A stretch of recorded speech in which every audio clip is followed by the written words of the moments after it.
Good evening guys. Coral reef में coral क्या होता है, कहाँ मिलता है, कहाँ नहीं मिलता है, कोरल के टाइप या स्टेजेस क्या होते हैं, स्ट्रक्चर क्या होता है, atoll, atoll island, island atoll, ये वो कैसे किसी भी तरीके का लैंडफॉर्म बनाता है उसको लेकर बात। And the last effective topic regarding corals is coral bleaching. तो टॉपिक उतना चैलेंजिंग नहीं है क्योंकि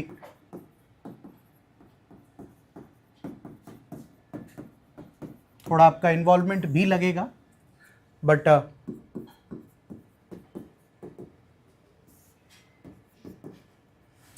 समझते हैं, आसान है। जैसे ब्लीचिंग का बेसिक मतलब होता है जब भी आप किसी भी चीज़ को कलरलेस कर देते हैं, तो जैसे ये आपका कलर्ड शर्ट है, वो ब्लीच नहीं हो सकता है। ये एक प्लेन वाइट शर्ट है, इस पर किसी भी तरीके का कोई दिक्कत हो गया तो वो ब्लीच हो सकता है। बहुत सारी जगहों पर ब्लीच का इस्तेमाल होता है, पार्लर में भी लोग ब्लीचिंग कराते हैं, ये सब होता है। सो ब्लीचिंग का सादा मतलब ही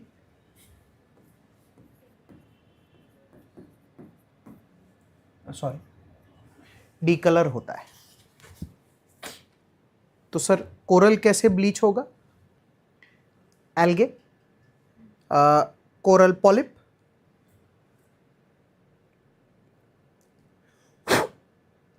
एल्गे का मरना, इसका कलर चला गया और इसको थोड़े दिन में खाना मिलना बंद हो गया।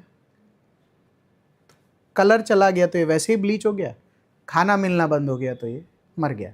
तो लास्ट में जो मिलता है कोरल ब्लीच हो जाने के बाद, वो बेसिकली चूना पत्थर मिलता है। तो वो जो इतना खूबसूरत सा वो हरा नीला पीला वो सतरंगी टाइप का जो आइटम दिख रहा था, ऐसा कुछ नहीं दिखता है, सब सफ़ेद दिखता है बेसिकली। इस प्रोसेस को कोरल ब्लीचिंग कहते हैं। ये तो आसान है, सादी भाषा में एल्गे का मर जाना। सवाल ये पैदा होता है कि वर्ल्ड में कोरल ब्लीचिंग का जो सबसे मेजर रीज़न है वो क्या है? It is due to global warming. I need some help, क्योंकि मैं ठीक ठाक ओशियानोग्राफी पढ़ा चुका हूँ, ठीक ठाक। तो आप मुझे अगर 7 या 8 रीजंस बता दें, 5-6, जितना भी, ऐसा कोई वो नहीं है, जिससे आपको लगता है कि ग्लोबल वार्मिंग हुआ और किस कारण से ये कोरल ब्लीच हो गया। जैसे फर्स्ट तूने बोला कि टेम्परेचर बढ़ गया, तो वाटर का टेम्परेचर बढ़ गया तो ब्लीच हो गया, ठीक है, ओके ओके सर, इसकी वजह से सैलिनिटी बढ़ गया तो हो गया। हाँ, इसी में डेंसिटी से पर कोरल ब्लीच नहीं होता। हाँ, थैंक यू। जैसे सी लेवल राइज हो गया तो जैसे कोल्ड और हॉट करंट जब मिलना, उसका बेहतर वर्जन भूल रहा हूं मैं, जैसे इंटेंसिफिकेशन ऑफ ओशन करंट्स हो जाएगा। फिर सोचो ना, यहां पड़ा कोरल है, ग्लोबली वार्म कर दो, इसको मारो, थिंक प्रेसिपिटेशन। एक उसमें एक बात है, बात कर सकते हैं, आई एम जस्ट एडिंग। जैसे एक्चुअली एसिड रेन होता है, एसिड रेन की वजह से ओशन का एसिडिफिकेशन होता है, फिर कोरल मरता है। और हाँ, थैंक यू। साइक्लोन्स बहुत आने लगते हैं, frequency of cyclones if increases, so you face this। और ह्यूमन एक्टिविटी ग्लोबल वार्मिंग से बढ़ती नहीं, बढ़ी हुई है। इसीलिए मैंने क्या है ना, कोरल ब्लीचिंग ड्यू टू में पहला ग्लोबल वार्मिंग लिखा, फिर उसके अंदर से पूछ रहा हूं। और जो तू बता रही है वो तो पॉइंट नंबर 2 बनेगा ही। और हाँ, फ्लड्स एक्चुअली उससे बेहतर कर देता हूं मैं कि जैसे ना नदी में पानी बढ़ता है, तो नदी में अगर पानी बढ़ता है तो सेडिमेंटेशन बढ़ता है, और सेडिमेंटेशन बढ़ने की वजह से वही कर रहा हूं, पर एक में करने से तो बात बन नहीं रही। क्यों? मेंस का आंसर लिखते तो भी अलग अलग लिखते हैं तो भी काम बनता है, और प्रीलिम में भी अलग अलग सेंटेंस आता है तो ही। तो ये तो खाली हम अप्रिशिएट ही कर रहे हैं, इसमें कुछ पढ़ाने जैसा नहीं है, बस थॉट्स को थोड़ा ब्रॉडन करना है कि हाँ नहीं सही बात है। सिर्फ ग्लोबल वार्मिंग की वजह से 5, 7, 8 ऐसे आइटम हो जाते जिसकी वजह से कोरल ब्लीच हो जाता है, क्योंकि इसको तो समझाने की भी नौबत नहीं आ रही एक पॉइंट के बाद। जैसे मान ले इसी का एक सस्ता भाई लेता हूं,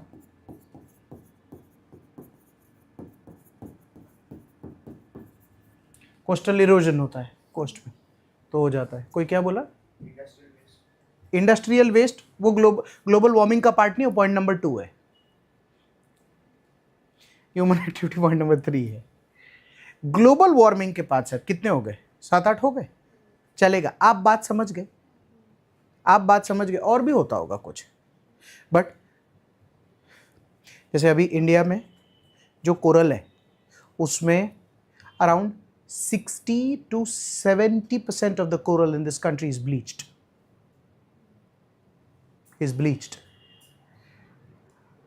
ग्लोबल वार्मिंग उसका एक रीजन है, उसके अलावा 4-5 रीजन और है जिसकी वजह से ये काम हुआ है। पॉइंट नंबर 2 3 4 5 पे चले, सस्ता है। वर्ड्स थोड़े अच्छे लिखने बस।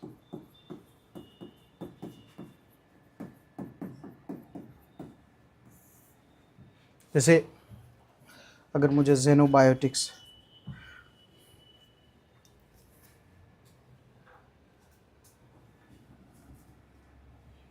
ये देख, रिवर्स, सॉरी ऐसे करते हैं ना, जैसे इंडस्ट्रीज से कचरा रिवर्स में जाता है, रिवर्स से कचरा ओशन में जाता है। ओशन में जब वो जाता है, चाहे वो केमिकल हो, कोई भी टाइप का आइटम हो, तो इसी में फॉरेन स्पीशीज बन के तैयार होने लगते हैं, है कि नहीं? कुछ तो जहर आएगा, फॉरेन स्पीशीज बन के तैयार होगा। ये जो फॉरेन स्पीशी बन के तैयार होता है, जैसे बायोटिक्स, जेनोबायोटिक का ही मतलब होता है फॉरेन स्पीशी का इन्वेड करके उस पूरे प्रोसेस को इधर उधर फैला देना। तो वर्ल्ड में जैसे आज से 20 साल पहले तक बॉम्बे का जितना कचरा था वो किधर जाता था? समुद्र में।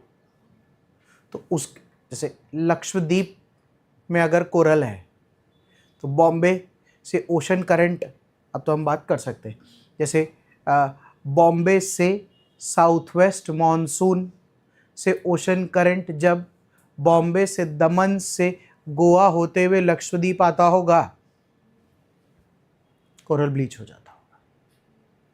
सिमिलर केस कलकत्ता में होता होगा तो नॉर्थ ईस्ट मॉनसून से होता होगा, जस्ट टेकिंग एन एग्जाम्पल। तो जेनोबायोटिक्स ये इसका टर्म है। जैसे एक वर्ड यूज कर रहा हूं, एपिजोटिक्स। जैसे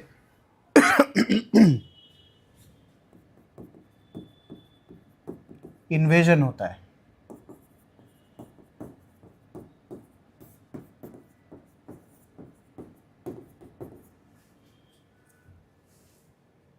वर्ल्ड का नॉर्मल आइटम है ना, किसी दूसरे के जंगल में शेर भी तो घुस आता है, तो एपिजोटिक्स होता है।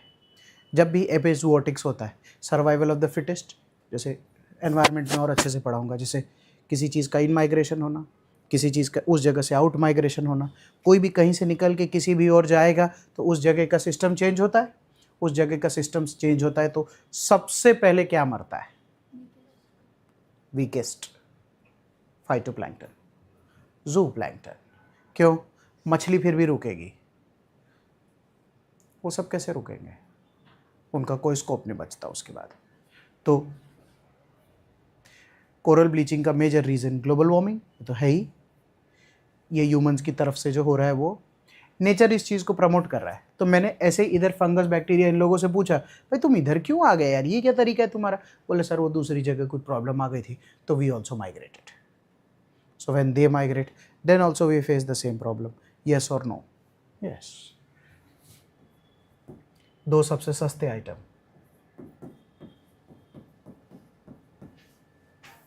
Oil spills. जैसे ऑयल स्पिल क्या होता है? समुद्र का पानी। वर्ल्ड में जितना तेल एक जगह से दूसरा जगह जा रहा है, मतलब एक एक बूंद, सारा तेल समुद्री रास्ते से जाता है। ऑयल स्पिल के दो कारण हैं। पहला, कंटेनर जाता है उसमें लीकेज होता है वो, और दूसरा कंटेनर पूरा खुद ही पलट जाता है। इन एनी केस वर्ल्ड में सी में ऑयल होता बहुत है ऑयल स्पिल की वजह से। इस केस में ऑयल की डेंसिटी की वजह से ऑयल हमेशा सरफेशियल वाटर पे ही होता है। तो इसकी वजह से क्या प्रॉब्लम है? Thank you.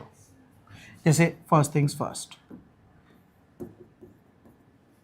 सनलाइट रिफ्लेक्ट होता है। सनलाइट रिफ्लेक्ट होता है तो फोटिक जोन में घुसता नहीं, फोटिक जोन में घुसता नहीं तो और भी कुछ होता होगा। हाँ, पानी में ऑक्सीजन भी नहीं जा सकता है, और मछलियों की गिल्स के अंदर भी तो ऑयल जाने लगता है ये वो, तो उधर का जो इकोसिस्टम होता है वो इकोसिस्टम हिलने लगता है, वो मरने लग जाता है। वो मरने लग जाता है तो फिर ओवरऑल जो इकोसिस्टम मरेगा तो कोरल रीफ को भी असर तो पड़ेगा ही पड़ेगा। और जैसे मान ले ये वाली जगह है, ये तट है, ये वाली जगह वहाँ पर कहीं पर ऑयल स्पिल हो गया है, सुनना ध्यान से, वहाँ ऑयल स्पिल हो गया, जगह बहुत दूर है, अपने को कोई लेना देना नहीं। कितना किलोमीटर दूर है सर? 50। वेव आ गई, ओशन करंट आ गई, टाइड अभी 15 मिनट में आने ही वाला है। टाइड आ गई तो पानी तट को टच कर गया, तो तट को खत्म, कोई पॉसिबिलिटी नहीं होती। तो ओशन डंप और ऑयल स्पिल एक है, और एक जो पांचवा आइटम है ये भी सस्ता है,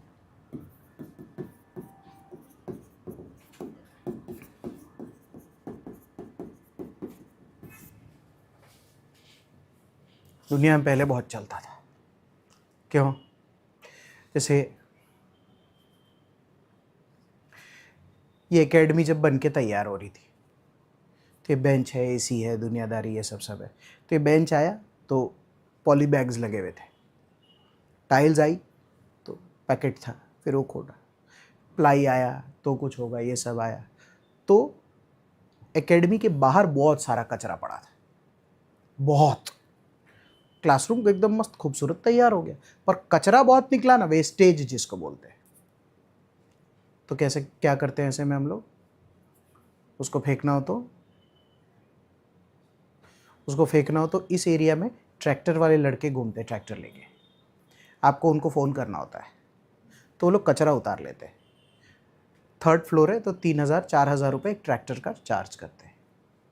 तो लड़के लोग कचरा ले जाते हैं पूरा, और जितना ट्रैक्टर में आता है पर ट्रैक्टर का कॉस्ट आता है। वो कचरा कहाँ फेंकते हैं?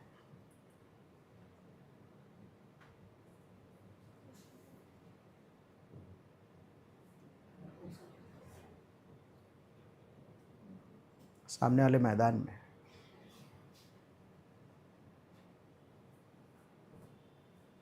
गली में, दूसरे ओपन प्लॉट में। आप कभी ओपन प्लॉट्स के आजू बाजू से गुजरेंगे या ये वाले ओपन प्लॉट पे भी देखेंगे तो कुछ भी कचरा डंप्ड है। क्यों? कोई बोलने वाला नहीं, कोई है नहीं अभी, ये वो करके वो उधर डंप कर देते, उतारने का मजदूरी लगता है, वो लोग तो वो खुद ही करते हैं, और फिर ट्रैक्टर का भाड़ा वाड़ा निकाल के उधर फेंक देते। दिन में 3 फेरी मारते हैं, 3 जगह, तो दिन का 10,000 रुपये घर ले जाते हैं, डंप करते। तो मैंने उसको बोला, मैंने भाई ये क्या कर रहा है? तब मुझे पहली बार रियलाइज़ हुआ कि डंप करने के लिए अगर उसको भेजना है तो डंपिंग साइट कहाँ पे है? हंस क्या रही है? पल्साना। तो वो बोला कि पलसाना फेंक दूँ साहब, 15,000 देना। तो मैंने कहा मुझे भी ले चल। कचरे का 15,000 कौन देता है भाई? तो उसने बोला ट्रैक्टर फिर कैसे जाएगा उड़ के, कौन ले जाएगा? उधर कंप्लायंस होता है, पर्ची फाड़नी पड़ती है अलग अलग जगह पर, इधर कोथरी फेंकने का, इधर प्लाईवुड फेंकने का, इधर। मैं कहा यार तू जा यार। कहने का मतलब ये है, शहर का सबसे पॉश एरिया और उसमें भी जो कंप्लायंसेस हैं, उस कंप्लायंस के बारे में आइडिया भी नहीं है। सही है? और ये बात 2026 की है। सही है? तो 20 साल पहले दुनिया में किसी को कचरा फेंकना होता होगा?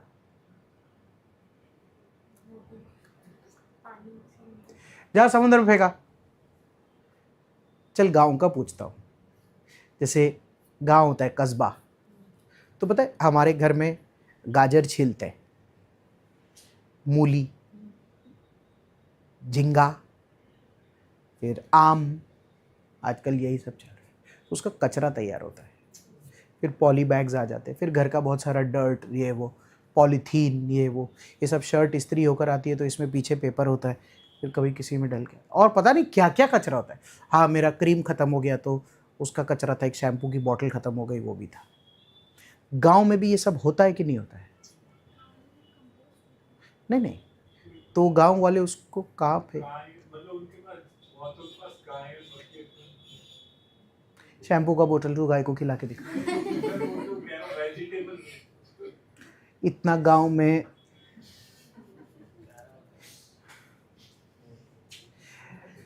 ठीक है, कैंसल आम का कचरा एंड ये हो आए बड़े एनवायरमेंटल एक्टिविस्ट्स। मुझे मेरा शैम्पू का बॉटल ख़त्म हो गया, वो सब ख़त्म हो गया, पॉली बैग भी है, और अभी याद करूँगा तो क्रीम का बॉटल भी था, और पता नहीं क्या क्या, जूते का एक डब्बा आया था तो वो जब डब्बा भी फेंकना है, और बहुत सारा है। वो कपड़ा ख़रीद के आया था तो टैग भी था, करते करते मेरा अपना एक डस्टबिन है भाई। और ये गांव में भी हो ही सकता है। कहाँ फेंकेंगे? गांव में नदी नहीं है हमारे। हाँ, तालाब, तालाब बहुत दूर है। गांव में जितनी मम्मियाँ होती है, द फीमेल फ्रेटर्निटी, क्योंकि इंडिया पेट्रियार्की है, तो मेजॉरिटी इस चीज़ का डिस्पोजल का जिम्मेदारी किस पे आता है? फीमेल पे।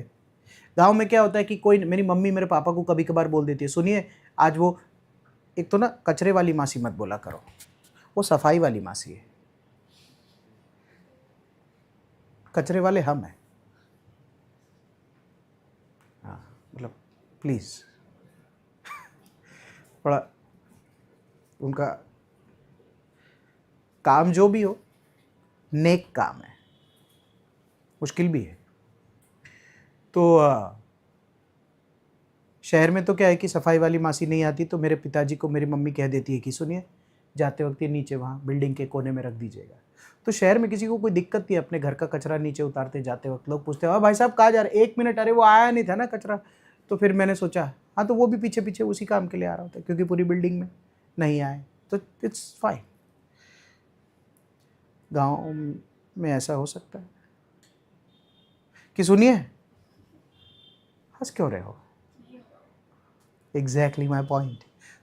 तो उसका डिस्पोजल की जिम्मेदारी जब महिला की होती है तो दिन भर महिला उस कचरे को कहाँ फेंकती है? हाँ, घर के पीछे। उसको देख मत लेना, दिल बैठ जाएगा। अभी तो आती है लेकिन पहले के टाइम में ऐसा ही होता। तो वही बोल रहा हूँ ना, पहले के टाइम में, और तेरा गांव डेवलप हुआ है। आज भी तो कितने गांव है ना जिसमें कचरा नहीं आ रहा है, क्योंकि ये शहर तेरे गांव की तरफ बढ़ गया है। और बहुत सारे गांव है जिसमें शहर गांव की तरफ नहीं बढ़ा, जो गांव है आज भी। तुम्हारा गांव थोड़ी, तुम गांव कहते हो। सही बात है। वेस्ट डिस्पोजल तो इंडिया में, मतलब शैम्पू की बोतल गांव में कहाँ फेंकनी है?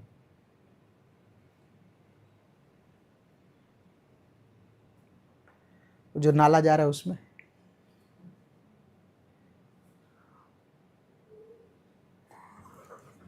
समझ गए?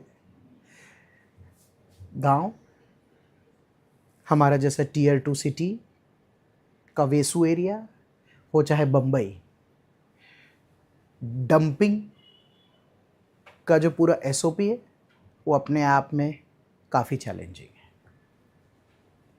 इसका एक दूसरा वर्जन भी है।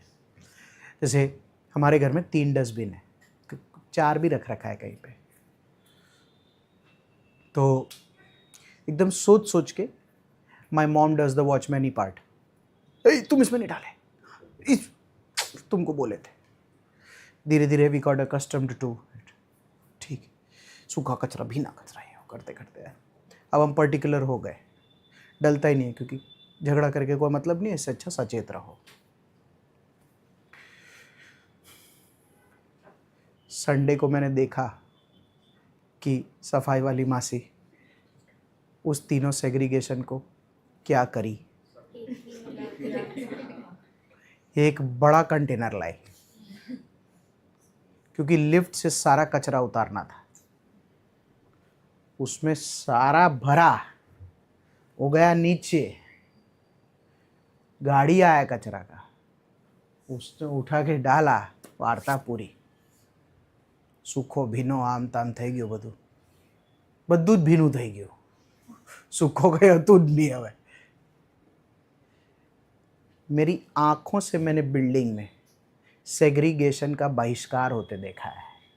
मेरे घर के दरवाजे के बाहर स्वयं मैंने अपना ही कचरा हमारी सफाई वाली मासी को करते, और मेरे में इतनी हिम्मत नहीं थी कि मैं मासी को ये बोल पाऊँ, मासी व्हाट आर यू डूइंग। बताने का तात्पर्य ये है कि ये जो पूरा डंपिंग का प्रोसेस है, ये गेट, बहुतों के तो गेट के अंदर ही हालत ख़राब है, गेट के बाहर से ही ख़राब है। तो समुंदर तक जाने तक तो अंग्रेजी बोलना ही मत। लेकिन sir this is so wrong, don't even go there. The truck that moves out of the building और द सोसाइटी, इट हैज़ कचरो। Yes there may be made. वो अब कोर प्रॉब्लम क्या है, उनका भी ट्रेनिंग होना होता है। तो वो लोग तो गिग वर्कर्स है ना, ट्रेंड नहीं है ना। जैसे इकोनॉमिक सेगमेंट्स जब करते हैं तो वो one of the lowest segment आता है ना, तो फिर उसका ट्रेनिंग कैसे होगा। अभी ट्रेनिंग दे भी देते हैं तो 2 दिन वो काम पे नहीं आया, तीसरे दिन उसका भाई कुछ भी दोस्त यार आया काम पे कि भाई आज वो नहीं जा सकूँ, तू चाहे लो जा, कोई वांधो नहीं। तो हम कौन सा उसका आई कार्ड देखकर कचरा देते हैं। और ये सब अल्टीमेटली ओशन में जाए, रिवर में जाए, कोई बोले तालाब में जाए, मैं नहीं जानता कहाँ जाता है, पर लास्ट में या तो ज़मीन के अंदर, या तो अब पहले ओशन डंपिंग होता था, अब तो काफ़ी हद तक कम हो गया है। अब ये मुश्किल कामों में आता है कि जहाँ समुंदर में कचरा फेंक के आए। पहले सबसे आसान कामों में आता था, तो कोई दिक्कत नहीं थी, कोई बोलता नहीं था, किसी को पता नहीं था, हक से फेंकते थे। क्यों, जा रहा हूँ तो कहाँ फेंकूंगा। आपके और मेरे साथ हुआ है, हम सूरत के वासी और तापी। दिवाली में वेस्ता वरस स्कूटर पर जता जता सरदार ब्रिज ऊपर चालता चालता श्यों કરીને एक प्लेन नीचे जाता था। फिर जब सरकार ने वो जाली लगा दी, उसके बाद गेम्स चालू हो गए। इससे ऊपर फेंक के दिखा, अबे तेरा तो अटक ही गया, अबे यार तेरे को एक कचरा नहीं फेंकना था भाई, इधर गिर गया, अरे रुक रुक रुक रुक, एक्टिवा रुक, मेरा कचरा अंदर ही गिर गया। भाई तेरे को यार फेंकना नहीं आता, तेरे को बोला था गाड़ी धीरे करना यार, देखा तू पूरा एंगल तूने खराब कर दिया। एक भी बात पर्यावरण रिलेटेड नहीं चलती। अब लेकिन अब कोई फेंकता है, सुरतीस, सूरत वाले, सूरत अपडेट्स, कैमचो Surat, I am Surat city वाले, ऐसा लगता है ब्रिज पे बैठे रहते हैं। या फिर कोई भी वीडियो बना के उनको भेज देता है, फिर वो आदमी को टैग भी कर डालते हैं, भाई ट्रोल हो जाता है वो आदमी, क्योंकि उसने कचरा फेंक। अब मुश्किल हो गया है, अब मुश्किल हो गया। अभी हाल ही में जो पोमनाड है डुमस वाला, उसमें सुबह सुबह एक आदमी सुसु कर रहा था, तो ओपन में ही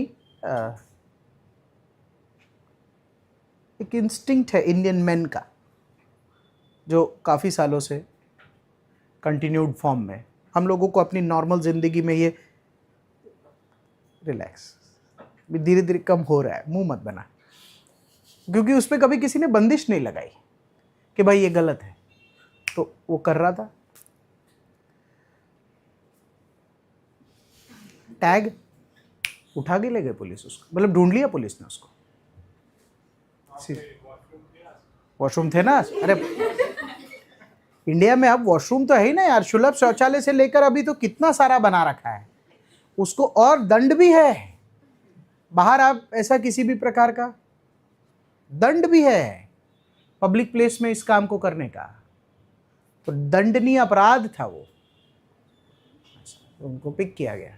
अवेयरनेस भी फैलती है उससे, 4 लोग वो वाला वीडियो देखते एंजॉय भी करते, क्योंकि वही वीडियो में सबसे ज़्यादा लाइक व्यूज़ आते हैं। भाई भाई तय जोयू हैं, फिर वीडियो बनाने वाला भी होशियार होता है, ऐसे करके वीडियो बना रहा होता है, तो वो ये ढूंढ के ही रखता है कि यहाँ पर मूत्रालय कहाँ है, तो वहाँ पर होता है, तो कैसे करता है कि और ये देखिए ये यहाँ पर कर रहे, यहीं पर ही था। हालांकि डिस्टेंस के हिसाब से नाप नहीं पाते, आधा किलोमीटर दूर होता है, but the mobile goes very fast, तो फिर हमारे देश में डंपिंग का जो कॉन्सेप्ट है वो कॉन्सेप्ट थोड़ा सा ढीला है। every scale it will take time and ultimately it goes, a lot of it used to go to the oceans only in whatever form। हमने जितना तापी में यूं करके फेंका है, कहाँ जाएगा वो? स्वाभाविक है, तापी जाकर अल्टीमेटली अरेबियन सी को मिले, it becomes part of the ocean current। in the northeast monsoon it goes towards Tamil Nadu. अभी कुछ दिन में देख लेना गणपति विसर्जन में, इसमें इतनी बड़ी बात क्या है? प्रॉब्लम ये भी है कि ओशन वापस रिटर्न दे रहा है। सबको सब प्रॉब्लम की जानकारी है, पर वो लॉन्ग टर्म प्रॉब्लम की जानकारी है। शॉर्ट टर्म में पहले पैकेट फेंक क्या, घर पे तू बोल दे कि इसमें क्या है, इसमें फूल और वही सब तो है, कल के पूजा का बाहर रख दो, पूरा धर्म बीच में आ जाएगा। वो भी नहीं कर सकते। फिर लोग धीरे धीरे क्या किए, थैली खोल खोल के डालने लगे, पर उसमें 3 थैली नीचे चली गई। फिर सरकार ने वो भी बंद कर दिया, थैली में से भी खोल के नहीं डालना है, बड़ी बड़ी जालियां लगा दी। तो लोग क्या करते हैं, अब वो जो जाली में से गैप है उसमें से नीचे फूल फेंकते रहते हैं धीरे धीरे। अब फिर कोई आकर उनको बोलता है तो बोलते हैं कि नेचुरली तो है, नीचे जाकर पूरा इकोनॉमिक एनवायरनमेंट का लेक्चर वो बाजू वाले को देते हैं कि भाई ये बायोडिग्रेडेबल है, फ्लोरा और फौना ही तो है, ये अगर नीचे चला जाएगा तो फिशेस को भी तो कुछ मिलेगा। ओ माय गॉड, तू क्या रोज तापी अप डाउन करता है?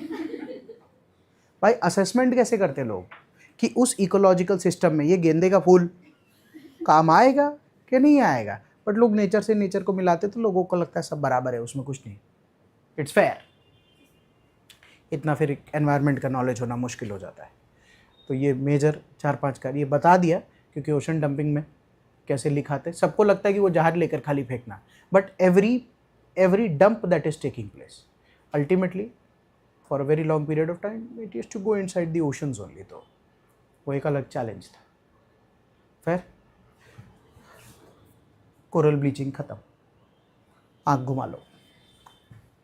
अब हम हमारे इसमें एक टॉपिक है, इसका सग्गा भाई टॉपिक है, सॉरी वो टॉपिक यहाँ पढ़ाने को नहीं है, वो आपको घर पे साल भर में पढ़ना पड़ता है।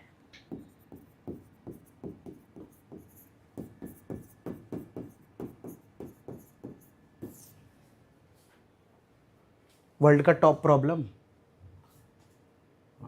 उसका, इससे अलग अलग फॉर्म है इसके भी।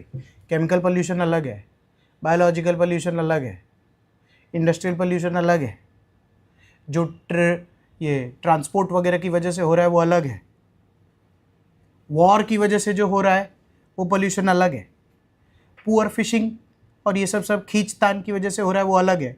बच्चों माइनिंग ऑफ मतलब minerals, critical minerals, polymetallic nodules, oil extraction, उस सब की वजह से मरीन पोल्यूशन हो रहा है वो अलग है, टूरिज्म की वजह से हो रहा है वो अलग है। इसको समेट के ख़त्म नहीं कराया जा सकता, इस टॉपिक को जिक्र करके छोड़ा जा सकता है कि साल भर में भारत सरकार अब इस बात को लेकर काफ़ी सीरियस है कि मरीन पोल्यूशन रोकना पड़ेगा। इसके मतलब ऐसा क्यों है सर?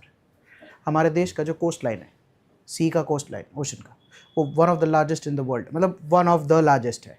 हम लोग उसमें वो अपना लक्षद्वीप वाला भी गोला गिन लेते हैं और अंडमान निकोबार वाला भी गोल हमारा लार्जेस्ट है। हमारे देश की जो आबादी है उस आबादी का एक मेजर चंक कोस्ट के किनारे रहता है। तो इसका मतलब लार्जेस्ट भी है, कोस्ट के किनारे भी रहता है, तो डिपेंडेंसी भी बहुत हाई है। चाहे इकोनॉमिक डिपेंडेंसी हो, चाहे सोशल डिपेंडेंसी हो, पूजा पाठ की डिपेंडेंसी हो, किसी भी प्रकार की डिपेंडेंसी हो, वो बहुत हाई है। उसको जो सबसे ज़्यादा हिट कर रहा है वो यही आइटम हिट कर रहा है। क्यों? मरीन पोल्यूशन होता है, तो marine as a resource will fall, it falls, तो सबसे ज़्यादा इम्पैक्ट उन्हीं को क्रिएट करता है। ऐसा तो ये कभी ना ख़त्म होने वाला टॉपिक है, बट इसी का भाई है, खाली मेंशन करके छोड़ दिया है। फिर ask anybody anything.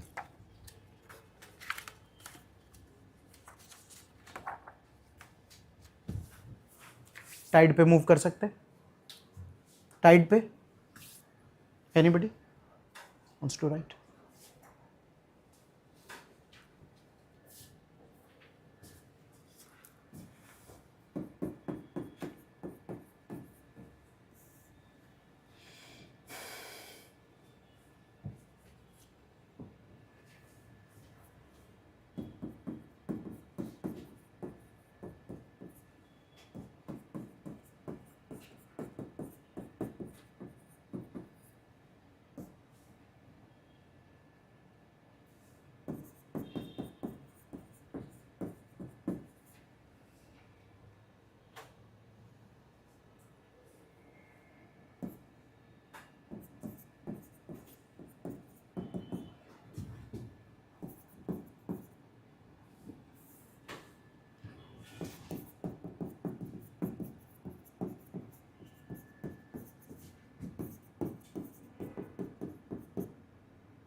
See,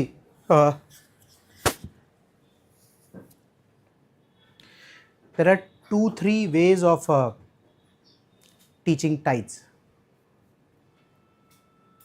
I've tried a few ways in the past. One of them is talking.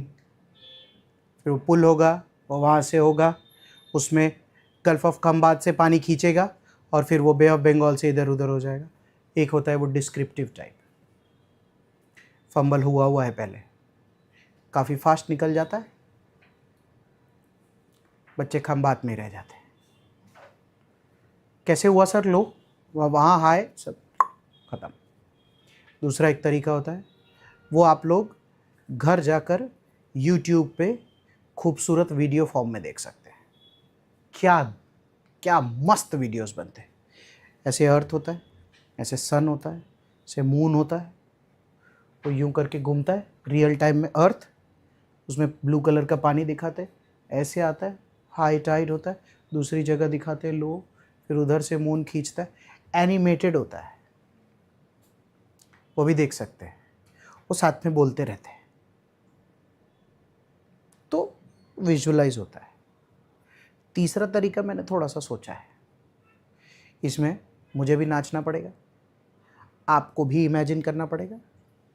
सादा मैथमेटिकल एक तरीका सोचा है, इससे ना कॉन्सेप्चुअल क्लैरिटी में दिक्कत नहीं आनी चाहिए। अगर ये पार्ट ये तरीके से ठीक हो जाता है तो फिर स्टाइल 2 का वीडियो आप घर जाकर देख सकते हैं। 2 मिनट के 4 मिनट का ही वीडियो होता है। और फिर जो स्टाइल 1 था जिसमें बहुत सारा लिखा होता है, आप उसको रीड करेंगे तो भी वो काम हो सकता है। क्या होता है सर टाइड? एक बार तो थोड़ी बहुत बात हुई है, वापस से बात कर सकते हैं। एक्चुअली ये अगर समुंदर का पानी है, ये अगर समुंदर का पानी है बच्चों, मून मून अर्थ के ज़्यादा पास होता है और सन अर्थ के से काफ़ी दूर होता है। तो ये जितना भी वर्ल्ड है, वर्ल्ड ग्रेविटी के कांस्टेंट से, ग्रेविटी के लॉ से एक दूसरे के साथ जुड़ा हुआ है। गुरुत्वाकर्षण है, सही है। तो उस गुरुत्वाकर्षण में प्लेसमेंट है इस दुनिया में। कैसा? ये सन है, मरकरी वीनस, ये अर्थ है, ये अर्थ के साथ का मून है, सही है। तो इसके और इसके बीच में भी एक ग्रेविटेशनल पुल और पुश है, गुरुत्वाकर्षण जिसको बोलते हैं। ये अपनी ओर खींचता है, वो अपनी ओर खींचता है। सेम केस में ये जो मून भाई है, इनके और अर्थ के बीच में भी एक ग्रेविटेशनल पुल्स है और सब चीज़ें अपनी जगह सेट है। तो वो उसको बोलता है आ इधर, तो बोलता है ऐसे थोड़ी होगा, मैं भी लूँगा। इनके बीच में एक यूनिवर्सल लॉ ऑफ ग्रेविटेशन का एक कॉन्सेप्ट चलता है। यूनिवर्सल लॉ ऑफ ग्रेविटेशन की एक बार हमारी बात भी हुई, सही है। वो ये कहता है कि कोई भी दो बॉडी हो जिसका मास हो, कोई भी दो बॉडी हो जिसका मास हो, तो वो एक दूसरे से ग्रेविटेशनल पुल के लिए इन दोनों का मास लगेगा और इन दोनों के बीच का डिस्टेंस। ये तो ग्रेविटेशनल कांस्टेंट है ही, तो मान ले मेरा मास लगेगा, राघव का मास लगेगा और डिस्टेंस में हमारे बीच का 2 मीटर का डिस्टेंस आएगा। तो ये वाला वेरिएबल भी मिल गया, ये वाला वेरिएबल भी मिल गया, ये वाला भी वेरिएबल मिल गया, ये वाला वेरिएबल तो है ही, तो अल्टीमेटली जी निकल आएगा। अब इसी को तुम सन में लगाओ, मून में लगाओ, ये वो लगाओ, तो हर एक के बीच में ग्रेविटी है। यही वर्ल्ड का रूल है। अब क्या है कि अर्थ का ये मून है, तो ये रहा मून खींचता है, तो ये अमेरिका उड़ के नहीं जा सकता है, पर अर्थ पे 70% ये ब्लू कलर का एक ऐसा आइटम है जो लिपिड या लिक्विड इन नेचर है। तो ना इसमें एक सर्टन सा पुल आता है थोड़ी ही देर के लिए, ये थोड़ा खींचता है। तो ये जब खींचता है तो हम इसको बोलते हैं हे टाइड आया, टाइड आया। ऐसे में होता क्या है एग्जैक्टली सर? होता ये है कि ध्यान से, अर्थ, मून, सन और फिक्स रास्ते ये घूमता है, फिक्स रास्ते ये घूमता है, सही है। और इस वजह से ये जहाँ भी एक दूसरे के होते, ये ऐसे करते करते एक दूसरे का खिंचाव मेंटेन रखते हैं। तो क्या होता है, जहाँ पर भी पानी होता है लोकेशन बेस पे वहाँ पर या तो खिंचाव हो जाता है, या लोकेशन बेस पे अगर सूरज या चांद सामने होगा तो वहाँ खिंचाव हो जाता है, होता होगा। ऐसे में क्या होता है सर, सबसे बेस्ट पार्ट क्या है पता है? कि जो खिंचाव पैदा होता है उससे अगर पानी का स्तर बढ़ता है और खिंचाव अगर खिंच जाता है और उससे पानी का स्तर अगर घटता है, ये 100% प्रेडिक्टेबल है। क्यों?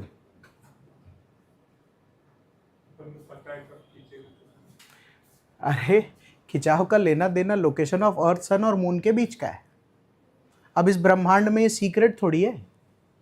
आज अगर मैं एक अच्छा डिसेंट मीटियोरोलॉजिस्ट होता या ज्योग्राफी का रिसर्च का मेरा काम होता, मैं एग्जैक्ट बता देता कि अर्थ अपने एलिप्टिकल ऑर्बिट पे आज 6 जून को एग्जैक्टली कहाँ है। Big deal man. Same moon का बता देते। तो जिनकी वजह से ये पैदा होता है वो अब राज की बात तो है नहीं, ये प्रेडिक्टेबल है। रिदमिक क्यों बुलाते?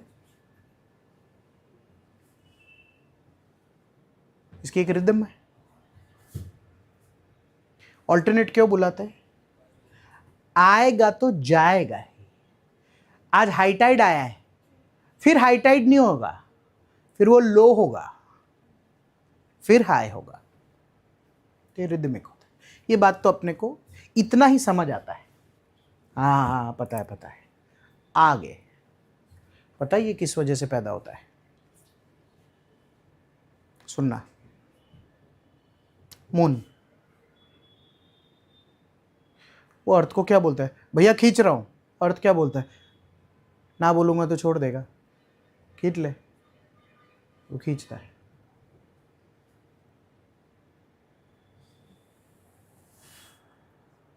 मैं भी खींच रहा हूँ, भैया कहाँ से, धरती पे से, तो फिर तो दोनों हो गए ना खींचने के लिए।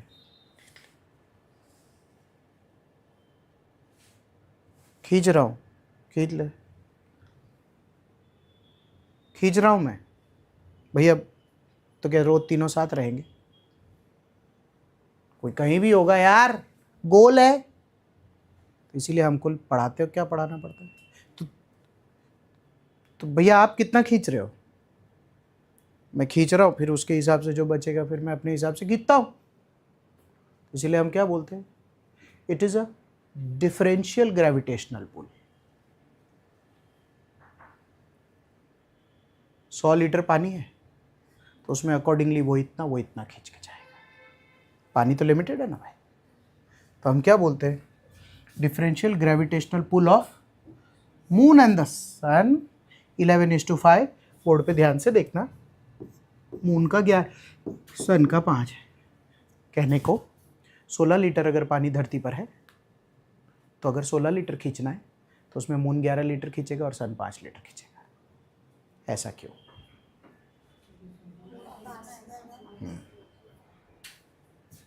क्योंकि ना इसके और इसके बीच में, सन और अर्थ के बीच में डिस्टेंस इतना ज्यादा है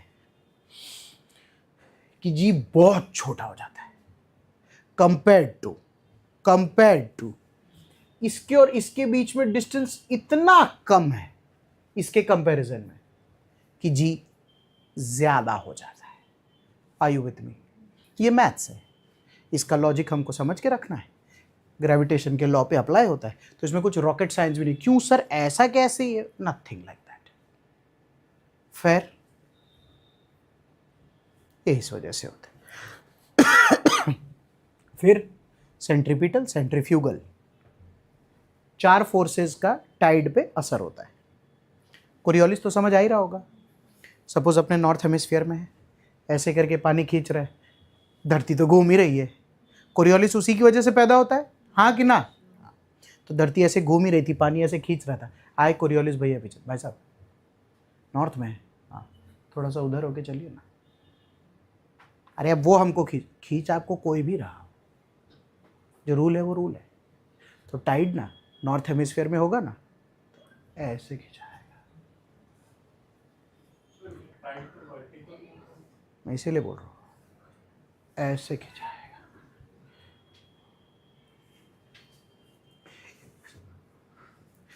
इसीलिए थर्ड स्टाइल में पढ़ाता हूँ मैं, जिसमें इमेजिनेशन कंसंट्रेशन के साथ आपको रखना पड़ेगा। अब उस लड़के ने सवाल पूछ लिया, एक चादर रखा हुआ है ज़मीन पे, सुनना। तो एक बच्चे ने मेरे को बोला चादर उठा लो सर, तो मैंने ये चादर उठा के ये उठाया चादर, तो क्या बोलेगा तू, सर ने चादर वर्टिकली उठाया, तो ऐसे ही होगा। तो जब चादर ऐसे करके उठा ली तो हाई टाइड हो गया। क्यों? चादर ऐसे करके नहीं उठा सकता क्या? वर्टिकल तो उठेगा ही ना, पर स्लाइट कोरियोलिस डिफ्लेक्शन तो आ ही सकता है, आएगा ही, रूल है। Are you with me? मुझे खाली क्या बात करनी पता है, इन पे ये तड़के लगते हैं, कोरियोलिस का इफेक्ट आएगा हाँ कि ना? मैंने कॉस्मिक लिखा है, cosmic forces also will be at work. क्यों लिखा है ये सब? गारंटी दो कि ये जो 3 आपस में खेल रहे हैं टिक टिक, इसमें मेट्रॉइड कभी बीच में नहीं आएगा, एस्टेरॉइड भी नहीं आएगा, कभी कॉमेट भी नहीं आएगा, ये सब ऐसा हो सकता है? नहीं हो सकता। उनमें से कोई भी अगर बीच में आए तो ग्रेविटेशन का लॉ उन पे भी लगेगा। पुश पुल का कुछ हो सकता है, ग्रेविटी है ना। अरे चांद से बड़ा भी तो कोई पत्थर हो सकता है जिसके साथ हमारा कुछ खेल चूल चलना हो जाए और पास आ जाए। ओ भाई इतना बड़ा आइटम क्या है? Who knows man? Is there a possibility? ये दोनों क्या होता है? सेंट्रीपिटल और सेंट्रीफ्यूगल, हाथ, डोरी, पत्थर।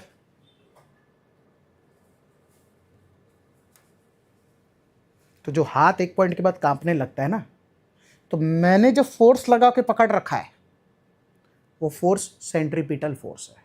नहीं जाने दूंगा कुछ भी हो जाए। कब पत्थर छटक जाएगा?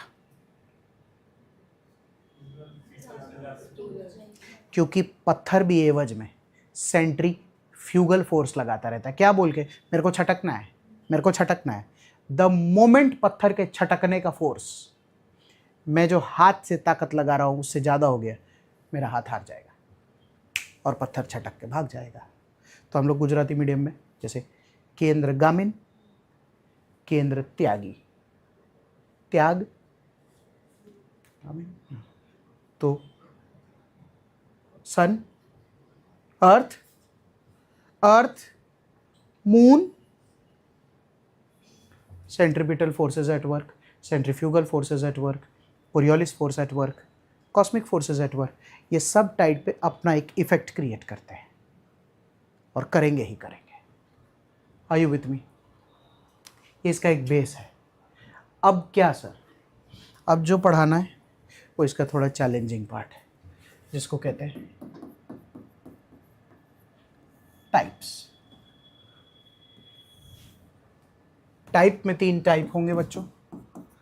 जो डेली टाइड आएगा वो सही है।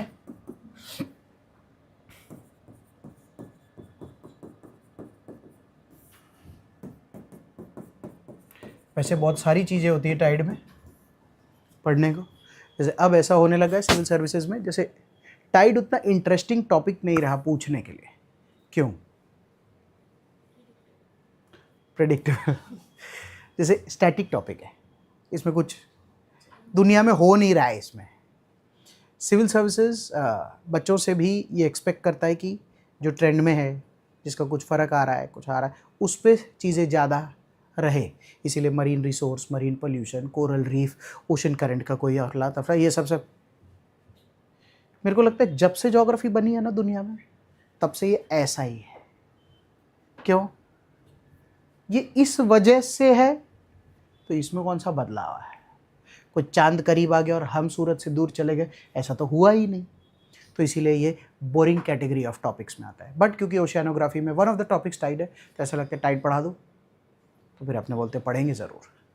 लास्ट में इसीलिए तो बहुत सारी बातें करके ख़त्म हो गई होती है। तो डन की वजह से फास्ट चलता है। इनिशियल लेते तो क्या क्या सर, कैसे बोल रहे थे? चलेंगे।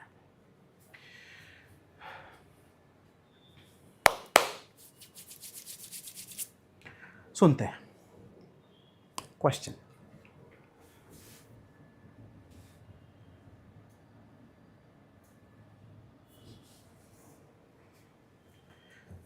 सन, ये दीवार,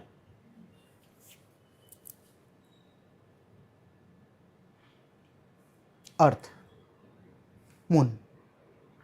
first simplest question, moon sun के अर्थ के इर्द गिर्द घूमता है क्या? हाँ कि ना?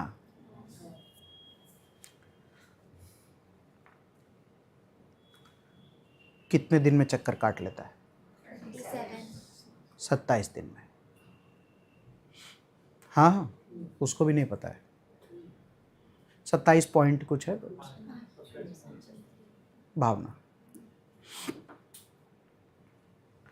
तो अभी सिर्फ 2 ही के बारे में बात हो रहा है, अर्थ, मून। यहाँ था मेरे नाक पे, तो साला हाईटाइड हो गया, ऐसे करके नाक आगे चला गया। हाँ कि ना?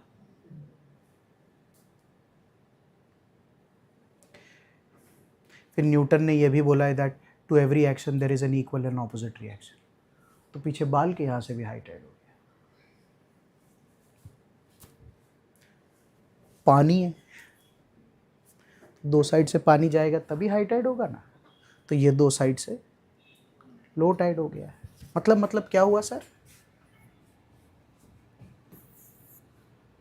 यहाँ मून था, तो यहाँ अगर हाईटाइड होगा, यहाँ अगर हाईटाइड होगा इस साइड है ना, तो इस साइड भी ऐसा ही होगा। Because to every action there is an equal and opposite reaction. तो अल्टीमेटली इधर से लो टाइड होगा ना, हाँ कि ना? सोच के देखो। अच्छा, इसको बेहतर कर देते हैं, ऐसा पिक्टोरियल रिप्रेजेंटेशन। सर्कल आता भी है शेप देने के लिए। ये रहा, धरती पे इतना पानी है,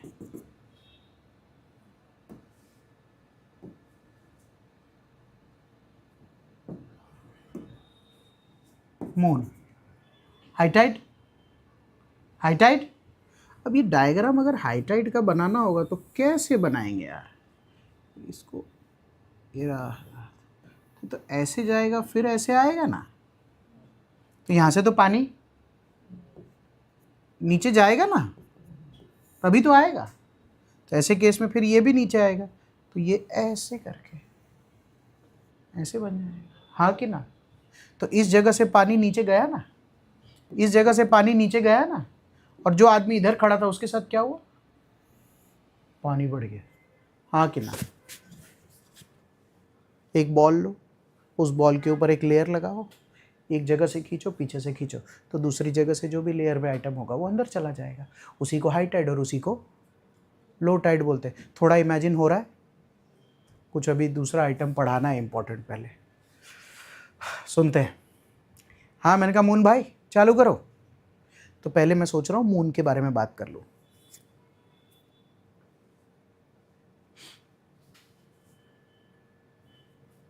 क्या हाल है? ऑल गुड भैया। चलो, आज 6 जून है, 7 जून, आप साथ में रहना। 7 जून, हाँ कि ना? इसका क्या होगा?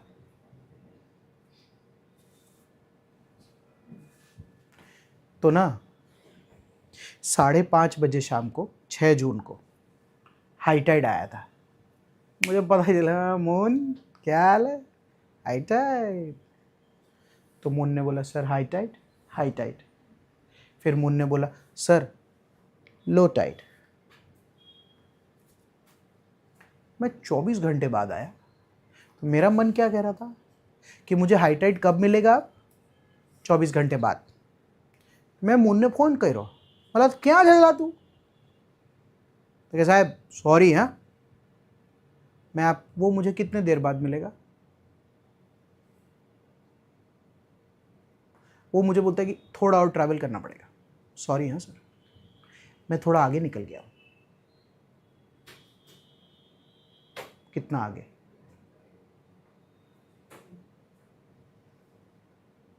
50 मिनट। सुनो, तो मैंने क्या किया पता है?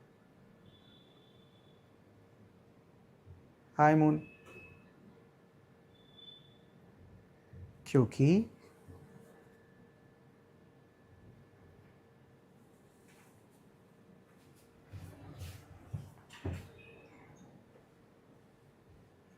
ये भी तो 27 दिन अपना काम करेगा कि नहीं? तो जिस दिन मैं इसको देख रहा था, एग्जाम्पल मैं चांद को देखूं, तो चांद कौन सा दिन होता है? पूर्णिमा। हेलो, पूर्णिमा।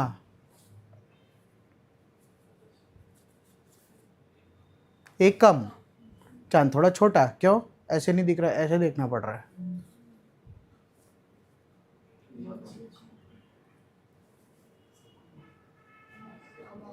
सातम, दूज, तीज, चौथ, 5, 6, 7। हेलो, आठम, नौमी, 10वीं, 11, अमावस, 1, 2, 3, 4, 5, 6, 7, सातम, 9 चांद।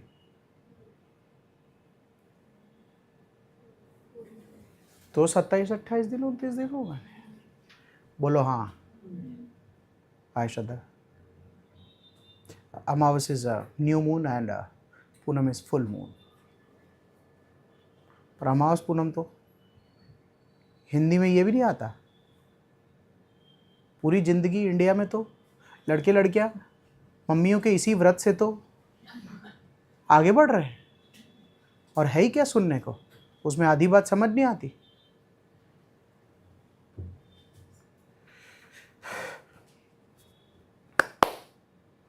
धरती कैसे सूरज के इर्द गिर्द घूमती है ये तो सॉर्टेड है।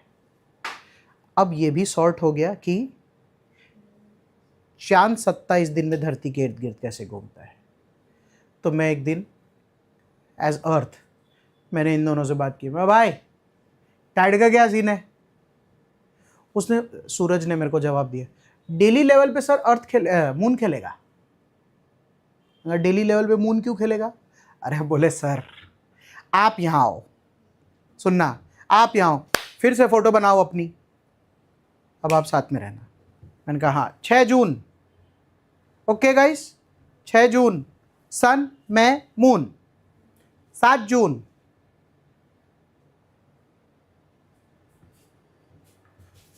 तो मैं थोड़ा आगे भी तो आऊँगा।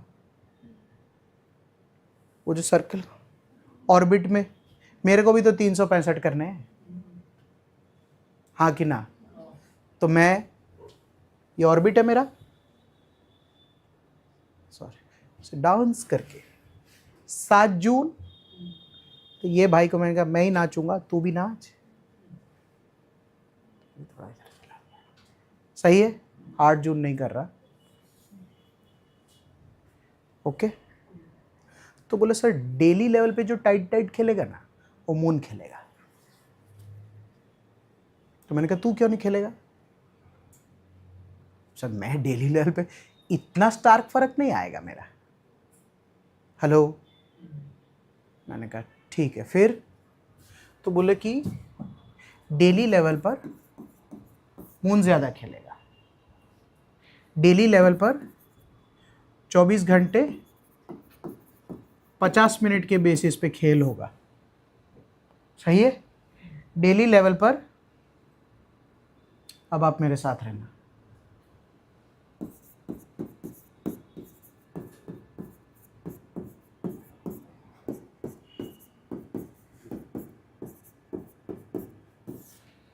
ये इंपॉर्टेंट है। किसी एक जगह पर 2 हाई टाइड 2 लो टाइड आएगा मून की वजह से। कैसे सर? सुने?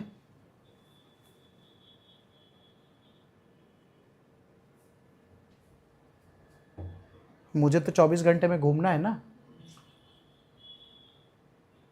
तो अब आपको जवाब देना है।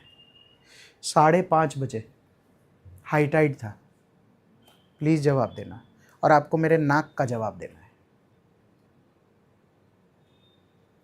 कितने बजे लो टाइड होगा?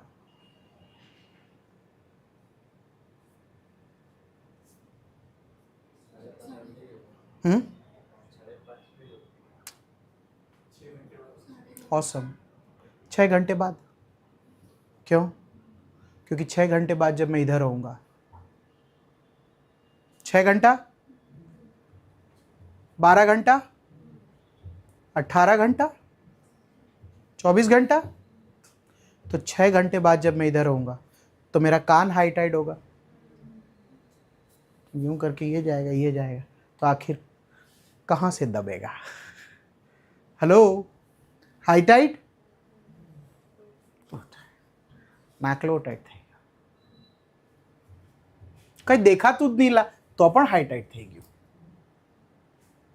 हाँ कि ना? 6 घंटे को करेक्ट करके जवाब देना पड़ेगा थोड़ा।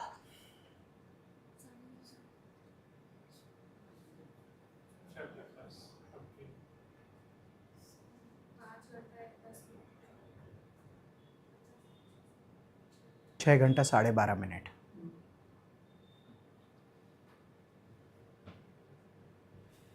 क्यों पता है? क्योंकि फिर अगला हाई टाइड कितने बजे कितने कितने घंटे बाद है? जी नहीं, 12 घंटा 25 मिनट, क्योंकि टोटल 24 घंटा 50 मिनट। बराबर रहे? हेलो, समझना है, जो इंग्लिश में ये सब सेंटेंस लिखे होते हैं ना, आदमी 15-15 बार पढ़ता है। क्या हुआ क्या हुआ? फिर पढ़ता है, बच्चा वहीं रह जाता है, टाइड आके चला जाता है। आप हैं साथ में, आप हैं साथ में, high tide, low tide, high, low. तो क्या मैंने अंग्रेजी में ठीक लिखा है? हिंदी में। डेली मून की वजह से 24 घंटा 50 मिनट का एक खेल चलता है। उस 24 घंटे 50 मिनट के खेल में किसी भी एक जगह पर 2 बार हाई टाइड और 2 बार लो टाइड आता है। क्यों? क्योंकि धरती 24 घंटे में अपने एक्सिस पे घूम जाता है। इसीलिए तो मुझे साल भर दिन भर चांद थोड़ी दिखेगा। चांद हमको दिन में एक दिन में कब दिखना चालू होगा? एग्जाम्पल ले रहे हैं, जब मैं यहाँ आऊँगा, चांद मान ले कैमरा चांद है, फिर ऐसे आएंगे, हाँ सही।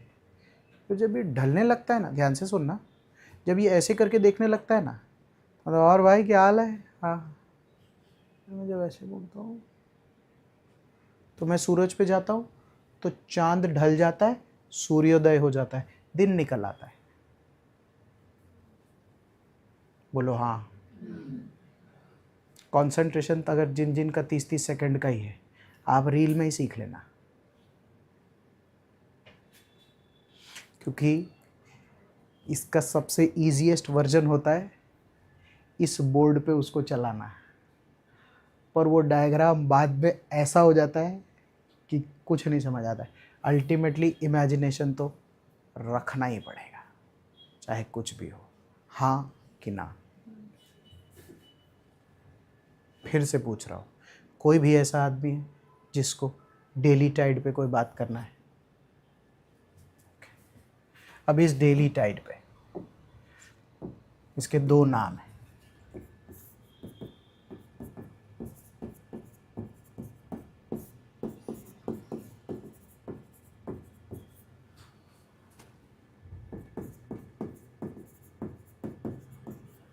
यूरिनल नहीं, यूरिनल। यूरिनल मुतरडी को बोलते हैं। हाँ, हिंदी में उसका वही नाम है, वही लिखा होता है।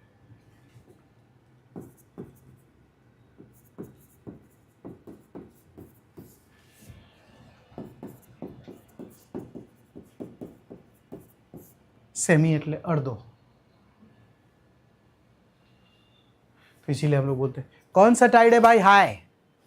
देख, यूरिनल है, ओके, अभी भी हाई दिख रहा है तेरे? क्या, अरे भाई सेमी यूरिनल हाई है। अच्छा, वो 12.5 घंटे बाद जो तेरे को चांद नहीं दिख रहा तो भी हुआ है, वो वाला? हाँ, वही वही वही, तो बराबर है। तो यहाँ क्या है? लो टाइड को लो ही बोलते हैं। तो 24 घंटे में मेरे साथ हाई, लो, हाई, लो, 24 घंटे 50 मिनट में। ज़्यादातर चांद बेस्ड है, तो ये डेली हो गया, होगा भी। Are you with me? Are you with मी?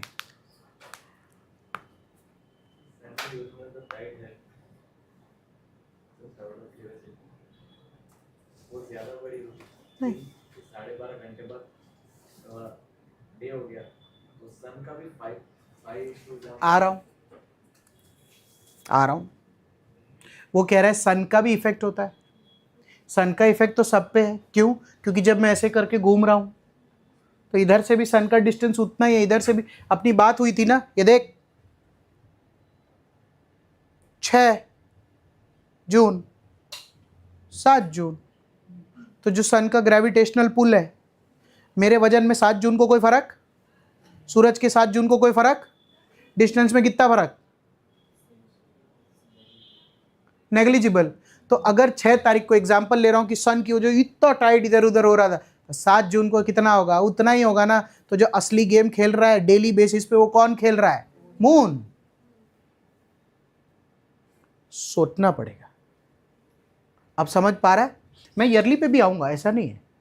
और फिर आपको जितने टाइड के क्वेश्चन जितने नहीं पूछ लेना, कुछ भी मत पूछना, क्योंकि एक मतलब पढ़ाया जा सकता है, पर पता नहीं लोग कुछ भी पूछ लेंगे तो इसीलिए डेली में जो गेम खेलता है वो मून खेलता है, क्योंकि हम हमारा घूमते फिर मून एक जगह होता है एंड ऑल दैट। डेली में सन का इफेक्ट कितना देखेगा, तो देख सकता है, मैं ना तो बोल ही नहीं रहा, इसलिए मैं अपनी बात को रखने के लिए पहले ही हाँ बोल के आगे बढ़ गया। इफेक्ट होता है, हाँ होता है। Differential pull of the sun and the moon होता है, पर ज्यादा फर्क तो आया ही नहीं। अभी मंथ में आएगा, मंथली पे मूव करें, हेलो, मंथली पे मूव करें।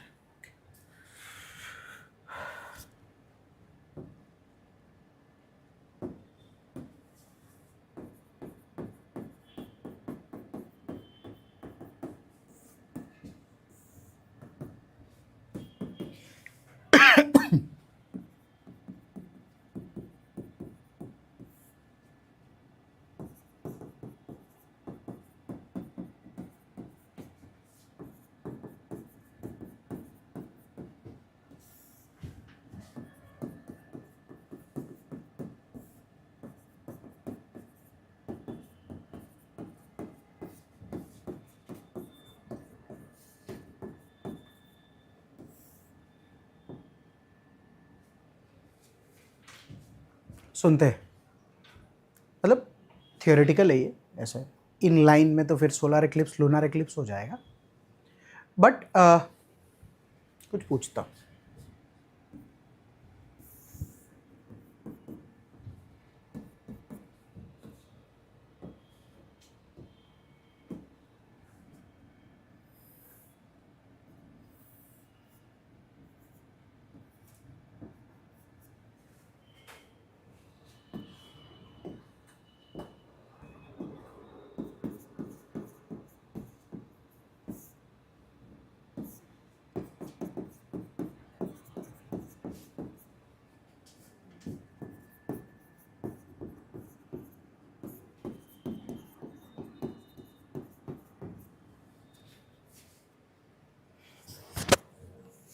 મારો એક ક્વેશ્ચન છે,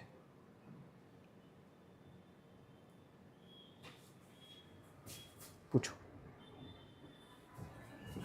मैंने ना स्प्रिंग टाइड पढ़ाना है मुझे, तो मैंने पहले ही बोल दिया है कि स्प्रिंग टाइड में वो तीनों लाइन में होते हैं, मैंने पहले ही बोल दिया है। और उन तीनों के लाइन में होने को इंग्लिश ज्योग्राफी की भाषा में सिजगी बोलते हैं। दे आर इन सिजगी, मतलब तीनों लाइन में। फिर मैंने क्या किया, सन बना दिया है। अब क्या बताना है आपको, मुझे पता है कि पूनम के वक्त इस साइड से यहां अर्थ लिखूं पहले या मून लिखूं पहले, इधर लिखने का मेरे को, पहले अर्थ लिखूं या मून लिखूं, इधर। ओके, एक निशान यहाँ है, एक निशान यहाँ है, मैं यहाँ पे वाले पे, बराबर। पीपल विथ मून, हाँ इसी की बात हो रही है अभी, ले पीपल विथ मून, यहाँ मून होगा कि अर्थ, और ऑप्शन 2 ही है। For Poonam people with moon, उड़ाओ हाथ, रहने दो। आपके ग्रह पे चांद भारी है, क्यों बताए? सुनो, उधर तो बाद में करेंगे। अर्थ, सुनो, अर्थ, सन, ये मून है, इसकी खुद की लाइट नहीं होती, सन इसको देखता है, सन की रोशनी गिरती है तो हम देखते हैं, तो अपने को चांद दिखता है, पूनम। ये जब इधर होता है तो इधर लाइट गिरती है, तो हमको कहाँ दिखेगा? मैं कॉन्फिडेंट हूँ, हाँ कि ना? हाँ, अब क्या अर्थ, मून पूछ लिया तो दूसरा वाला तो फिर वो दूसरा ही हुआ ना, बोल रहे अब अर्थ। बात समझ आई? हेलो,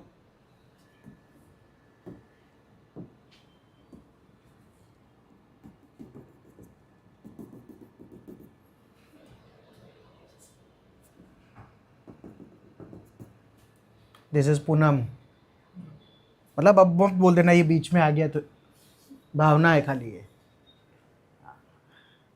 जैसे अमावस में सन इधर है अगर, तो चांद इधर होगा ना। तो अगर ये अर्थ है तो ही तो बोल रहे हैं कि भाई तू देखा तो न थी, तो पीछे से रोशनी गिरेगी तो कैसे दिखाएगा वो। आर यू विथ मी?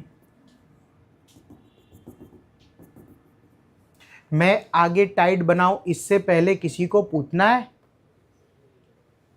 क्योंकि बना के मैं निकल जाऊंगा। लोगों सर पहले अमावस में पूनम से एक खबर नहीं पड़ी। Anybody wants to ask? हम बात भी कर सकते हैं। अभी मैं 27 दिन का फेरी लगाया ही था, शुक्ल पक्ष और कृष्ण पक्ष मिला के। To the Gujarati medium people, सूद અને વધ મેં હમણાં કરેલો જ। એકમનો सूद છે ને એકમનો વધ, પાંચમનો सूद પાંચમનો વધ। तो एनीबडी कुछ भी पता चलता है? थोड़ा बहुत तो सुना होगा घर पे यार। शुक्ल पक्ष कृष्ण सूद वध। अरे 15 दिन जे अमावस थी लઈને पूनम સુધી આવે અને પૂનમ થી લઈને अमावस। मैं पढ़ाऊंगा ना कल्चर, मैं ही तो पढ़ाता हूँ।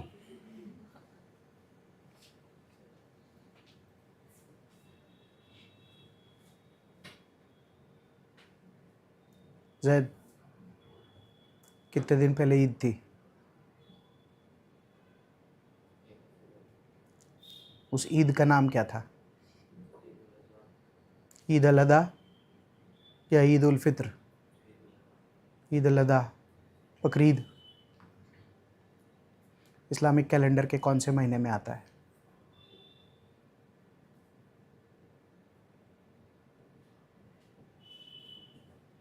कौन से दिन का चांद देखते हैं? 1 2 3 4 5 6 7 8 9 10 11 12 13 14 में से? हाँ,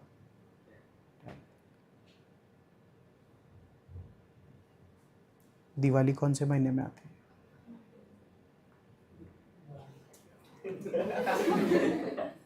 नवंबर। चैत बैसाख ज्येष्ठ आषाढ़ सावन भादो में। बोलती ओ माँ कल्चर। इसलिए बोल रहा हूँ कि इस्लामिक कैलेंडर हो, हिंदू कैलेंडर हो, ग्रेगोरियन हो जो मोबाइल में देखते हैं, सब मिला। एनीबडी? कार्तिक महीने में। फिर जस्ट बिफोर कार्तिक। कार्तिक में तो देव दिवाली आती है। जन्माष्टमी कौन से महीने में आती है? जुलाई अगस्त नहीं पूछ रहे हैं। फागणनी दिवाली नहीं है, जन्माष्टमी ने फागणनी होली होय।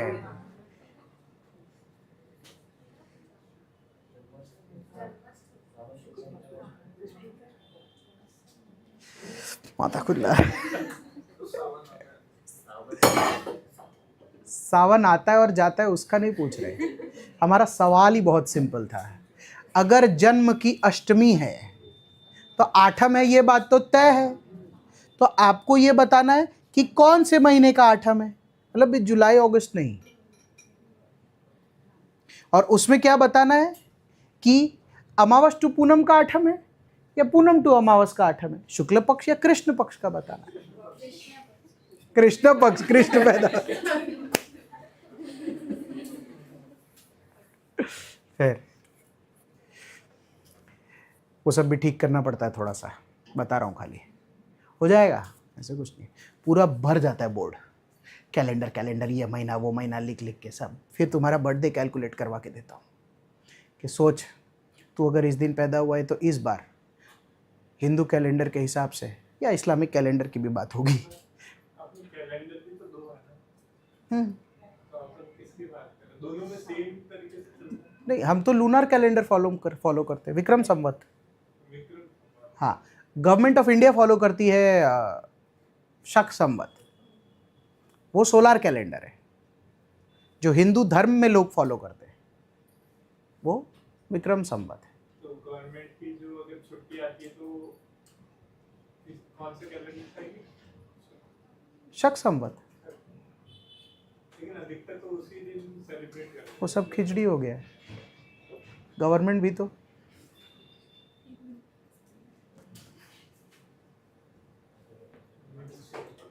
इस बार ईद में सेम कंफ्यूजन हुआ था ना।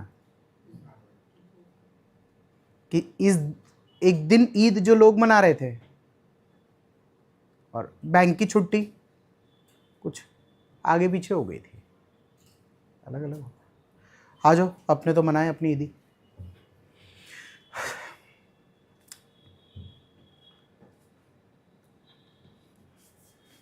ओके, इसी से स्टार्ट करते हैं।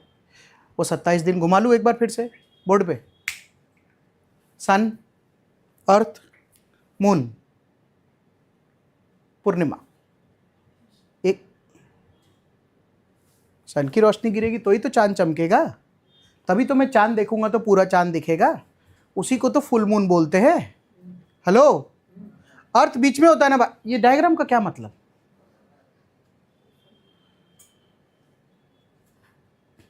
फिर एकम, पूनम के बाद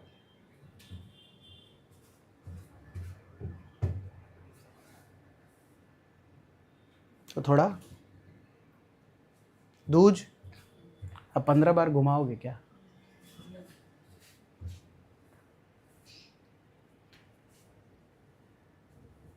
अमावस,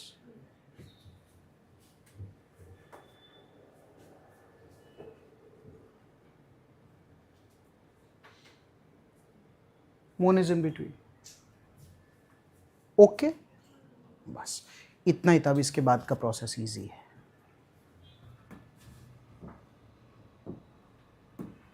ओके, सुनते हैं। स्टोरी इजी है, बहुत इजी है। हाँ भाई, सन, तो सन क्या बोला सर? अच्छा, सॉरी 32 लीटर पानी ले रहा हूँ धरती पे, 32 लीटर धरती पे पानी ले रहा हूँ। ध्यान से, सन कितना खींचेगा?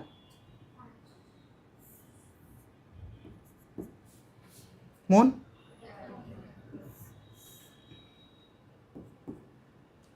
to every action there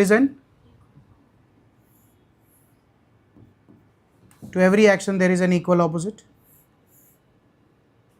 सही है?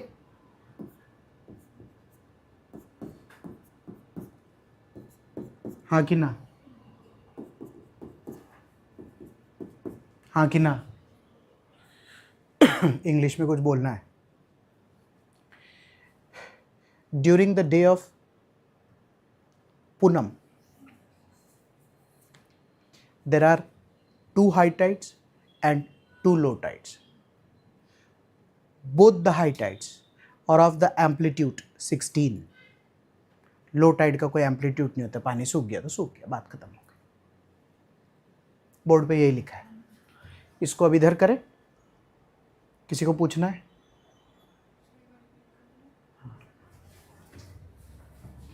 मून इंग्लिश में, तो फिर पूरा पढ़ा के कर देता हूँ एक ही बार। ये वाला करें, सन और मून। क्या करूं? क्या करूं?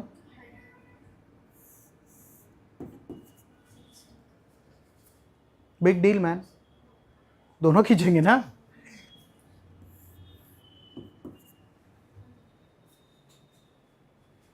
हाई टाइड, लो टाइड, वो तो मैं कॉम्प्लिकेट कर रहा था, पर दोनों की इंग्लिश तो सेम ही है ना। दोनों की इंग्लिश तो सेम ही है। क्या? हिंदी में बोल देता हूँ। अमावस और पूनम के दिन 2 हाई टाइड और 2 लो टाइड आता है। चांद जिस भी साइड होता है उस साइड हाई टाइड आएगा, और चांद के अपोजिट वाली साइड जो है उस साइड भी हाई टाइड आएगा। बराबर है? दोनों हाई टाइड जो है वो एम्पलीट्यूड 16-16 का होगा, और उसका जो 90 डिग्री वाला एंगल है ऑर्थोगोनल है ना, उन दोनों जगह पर लो टाइड होगा। बेसिकली बहुत सादी हिंदी में 4 हरकत होगी, 2 हाई 2 लो। हेलो, 4 हरकत होगी, 2 हाई 2 लो। बोर्ड पे वही दिख रहा है। Are you with me? पर अब नीप टाइड भी बनाना है। नीप होता है जब ऑल 3 90 पे होते हैं। अब ये क्या होता है सर? ये रहा, सिंपल, वेरी सिंपल।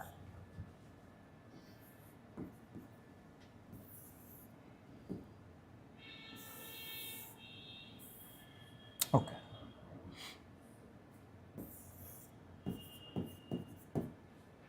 नहीं हमको तो अर्थ के हिसाब से ले लूँ क्या? बीच में अर्थ रखता हूँ, नहीं तो डायग्राम ही नहीं बना पाएंगे।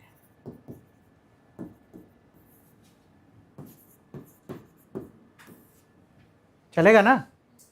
पूछ रहा हूँ कौन सा दिन है ये? सातम। हेलो, सातम, पूनम, सातम, सातम। तो चांद इधर बनाओ कि चांद इधर बनाओ, कुछ फर्क नहीं पड़ने वाला है। कोई भी एक साइड का बना दो सर, ले दे एक बोर्ड। हाँ जी, ओके करें। अब तो बहुत आसान।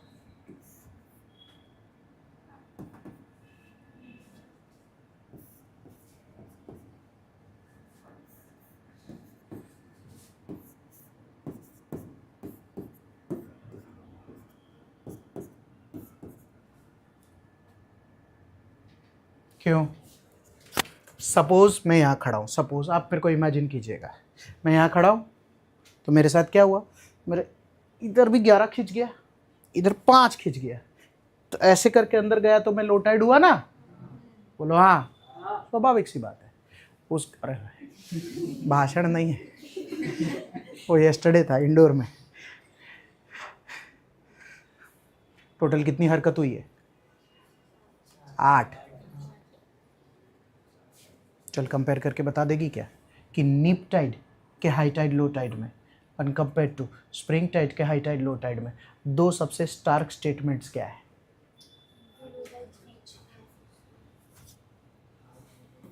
हाँ, थैंक यू। जैसे एक जगह 8 हरकत होती है और एक जगह 4। इस 8 हरकत में 4 हाई 4 लो है, और 4 जगह की हरकत में 2 हाई 2 लो है। यही स्प्रिंग है ना, ये नीप है ना?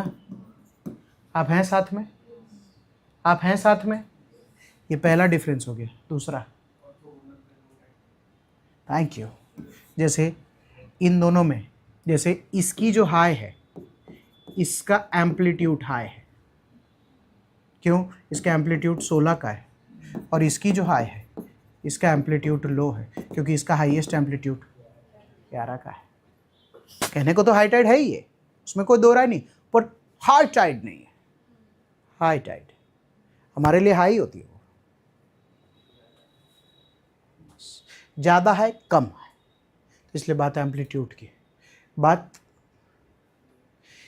जब आप टेक्स्ट बुक पढ़ेंगे तो इसका इंग्लिश या हिंदी जो भी भाषा है वो होगा, तो अब वो अब दिक्कत नहीं देना चाहिए मेरे हिसाब से। एक एक करके फिर रिवाइज कर ले।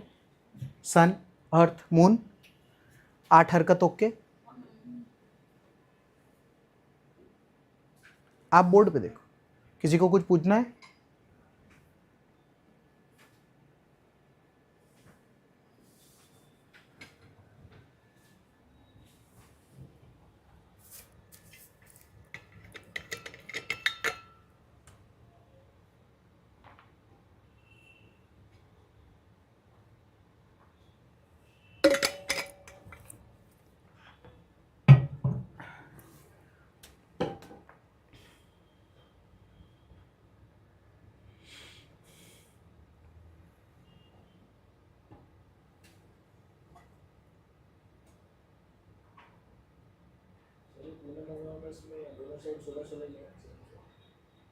सोच के देखेगा तो सेट हो ही जाएगा दिमाग में।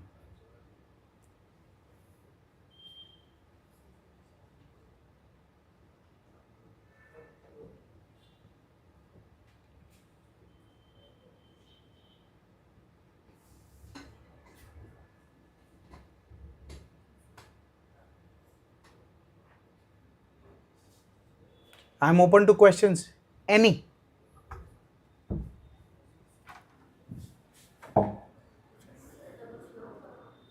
Excuse me.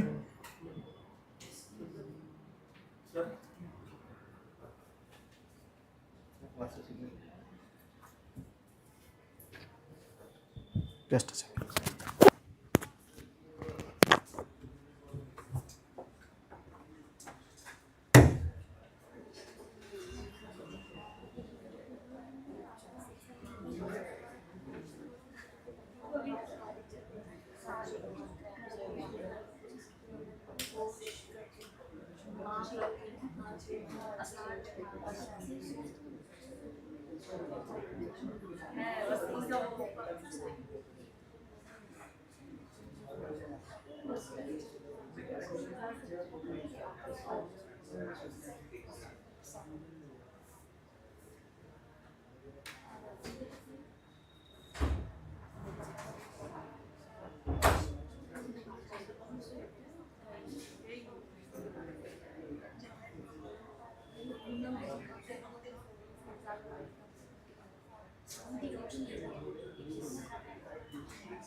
सॉरी, हाँ, सॉर्ट हुआ या बातें कर रहे थे?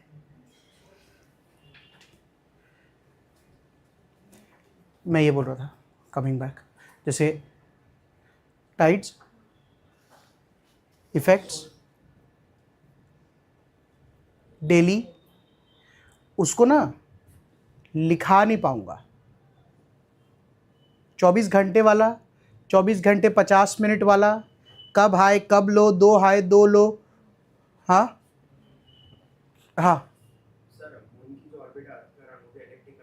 अराउंड, अभी तो ईयरली बाकी है।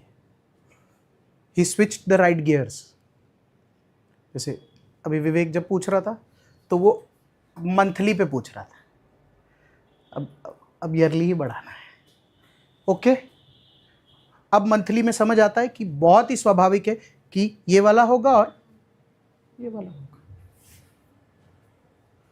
नीप ओके, ऑर्थोगोनल है। प्लीज कोई ये मत पूछ लेना कि सर फिर क्या फर्क है। भाई साहब, ये भी सातम है, ये भी सातम है, तो या तो उधर का डायग्राम बनाओ या इधर का डायग्राम बनाओ। डायग्राम, हाँ, 2 मून नहीं है, बात है खाली। हाँ। आगे बढ़ू, पूछो। लाल और अच्छा, वो तो स्कैटरिंग ऑफ लाइट की वजह से होता है, वो इसकी वजह से नहीं, वो साइंस। हाँ,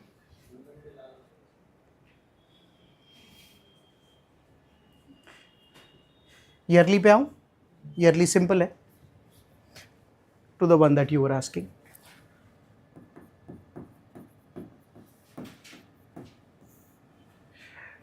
ऑर्बिट की बात की थी उसने, अपने भी ड्रॉ कर लेते हैं।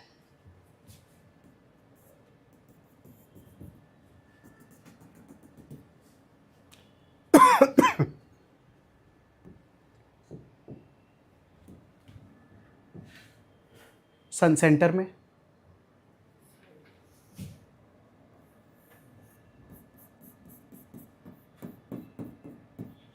ओके, ये अर्थ का एलिप्टिकल ऑर्बिट है। अर्थ को प्लेस करना है,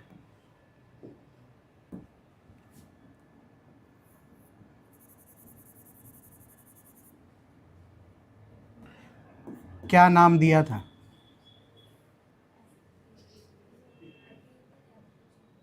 एपी और पेरी में पेरी क्या था? पेरीमीटर था ना यार। तो दिस इज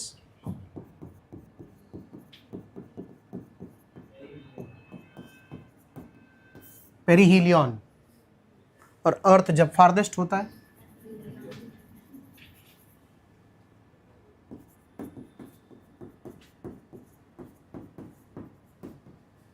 एपिहीलियन। डन। तो अब तो इंग्लिश में सेंटेंस बने तो समझ ही आएगा। जैसे the gravitational pull of the sun, the differential gravitational pull of the sun for a tide on the earth is maximum during perihelion and minimum during। Hindi में बहुत आसान रहता है भैया, सूरज पास होगा तो ज़्यादा खींचेगा, दूर होगा क्योंकि डिस्टेंस कम ज़्यादा है। तो ये ईयर में एक ऐसे ही पूछ रहा हूँ। जैसे बच्चों पेरिहिलियन की डेट क्या है?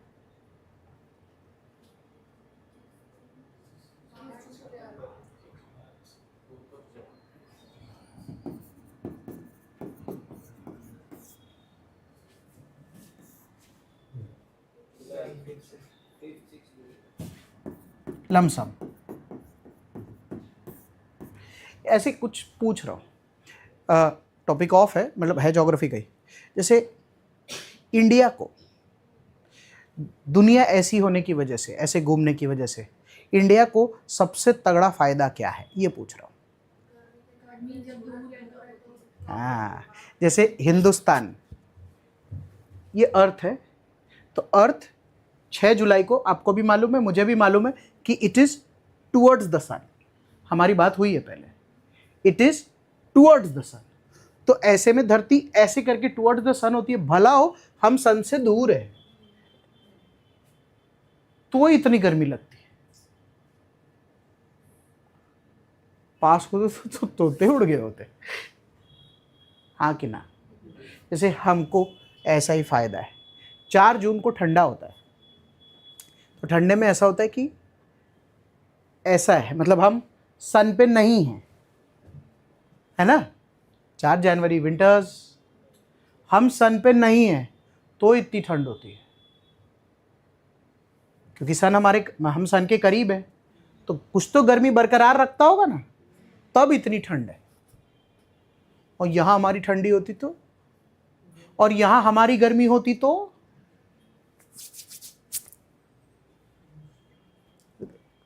ऑफ बात समझ आ रही है? अब ऑर्बिट का लास्ट,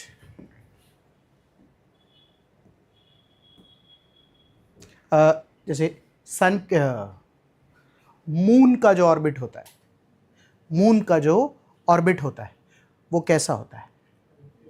एलिप्टिकल। एलिप्टिकल। यहां एक बना लूं,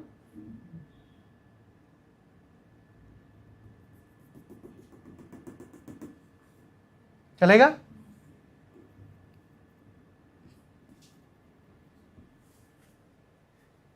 यहां एक बना लूं।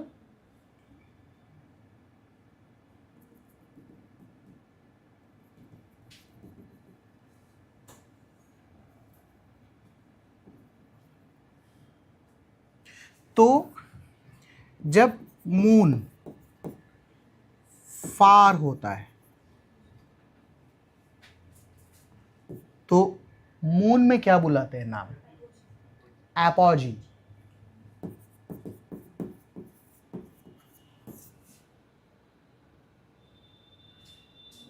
और जब मून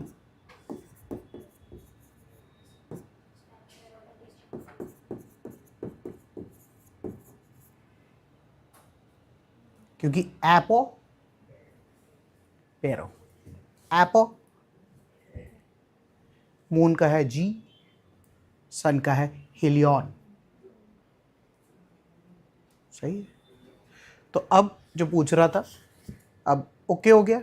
जैसे 4 कॉम्बो बनेंगे, जैसे 4 सेंटेंस जब यूपीएससी में बना के पूछते हैं। When the earth is in the perihelion state and in the apogee state, then during that time of the year the tide will be। समझ सबको आता है सवाल, जो कंफ्यूजन है वो कॉन्सेप्ट का नहीं है, वो उस वक्त 4 स्टेटमेंट पढ़ने का है। तो आपको क्या करना होता है तब? एपोजी, पेरिहिलियन, एपिहिलियन, सन, ये सब लिखा होता है। काट काट के दूर पास, दूर पास, दूर पास उसको कर देना होता है, तो माहौल अपने डोमेन का हो जाता है। क्या आप समझ गया हूँ कि क्या कर। और दूर पास के बाद अगर तुमको टाइड ही नहीं आ रहा तो कोई बात नहीं, वरना ऐसा नहीं होता है कि आदमी ये बोल दे कि पास है ना, लेस।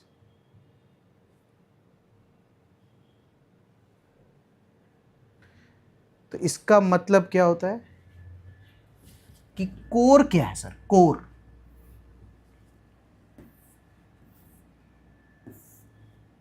कोर क्या है? जैसे एपी प्लस एपी मतलब दूर प्लस दूर, सन भी दूर, मून भी दूर।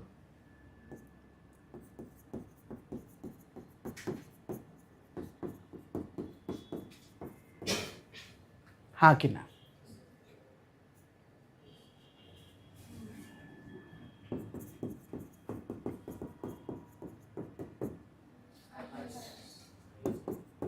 बस यही। अब सवाल उस पे आ जाता है कि सर पेरी एपी में और एपी पेरी में तो मून अगर पास है और सन दूर है तो एम्पलीट्यूड हाई है, और अगर मून दूर है और सन पास है तो कंपैरेटिव एम्पलीट्यूड लो है। क्यों? 11/5 का बताया था ना, तो लगा लेना। ऐसे 4 स्टेटमेंट बनते हैं। तो बच्चे बोलते कंफ्यूज कर दिया सर। कंफ्यूज होने की कोई बात ही नहीं थी। और क्लैरिटी में क्वेश्चन पूछने के लिए बनाने वाला बंदा क्या क्वेश्चन बनाएगा यार, अगर ईयरली पे पूछना हो तो। और इतना खूबसूरत सा कॉम्बो है, apo apo, peri peri, peri apo, apo peri. दूर पास पास दूर लॉन्गेस्ट तो हो ही जाएगा, वो खुद करना तुम। Hello, anybody wants to ask? ऐसा है, इसका रियल है।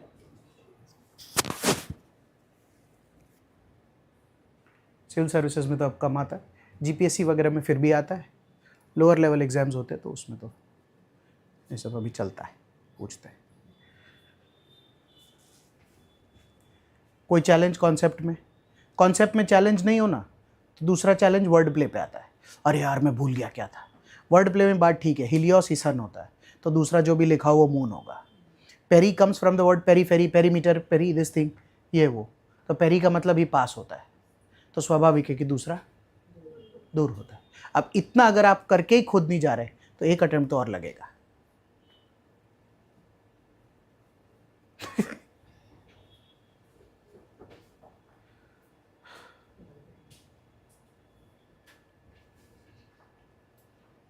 उससे पूछ रहा है लग जाएगा क्या? कोशिश तो यही है कि ना लगे। कि जो ज्योग्राफी हो जितना टाइम लग के एक बार में हो वो हो जाए। फिर उसके बाद अगर सब्जेक्ट दूसरी बार देखने की नौबत नहीं आए या फिर रिवीजन टाइम छोटा हो तो काम बेहतर हो सकता है।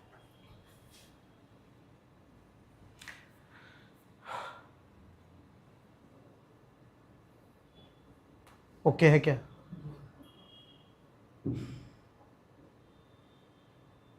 फिर ये टाइप्स वाला पार्ट है। इसमें लॉजिकल जो भी क्वेश्चन सेट होते हैं वो सेट हो सकते हैं। एक क्वेश्चन सेट होना थोड़ा चैलेंज हो जाता है जब इसके साथ प्लेस का तड़का लगता है। जैसे अभी बात हो रही थी गल्फ ऑफ खंबात में, फिर ये हो जाता है वो, that is where it becomes a challenge, क्योंकि फिर मैपिंग के साथ वो अलाइन होकर आता है ऐसा। और फिर वो फैक्चुअल भी है। ऐसा नहीं हो सकता कि गल्फ ऑफ खंबात और उसके बाद गल्फ ऑफ मैक्सिको लेकर आपको पूछे तो अपने को ये पता हो कि अर्थ के रोटेशन अभी तो गल्फ ऑफ खंबात में शाम को 5 बजे तो मैक्सिको इतना खींच लेगा, प्लीज़। अब वो मानव खुद कर ही नहीं रहा है, वो भी डिवाइस से ही हो रहा है अब, क्योंकि पहले वो यंत्र तंत्र लगा के आदमी करता था ना। It's all software based. And then in any case as an officer you are not entitled to know those kinds of facts. What is being tested is whether you have that knowledge base or not. That's a different story altogether. Fair? Okay. कुछ छोटी छोटी चीज़ें हैं जैसे जो पढ़ी पढ़ाई एक पॉइंट के बाद जाती नहीं है। जैसे कि हम ना जब फर्स्ट डे था, तो अब उसको रिव्यू कर ले। हेलो, फर्स्ट डे था, अब उसको रिव्यू कर ले। जैसे हमने oceanography is the study of the dynamics of the ocean, तो तीनों हो गए, टाइड, वेव, करंट। जैसे वेव में कोई बात हो सकती है, जैसे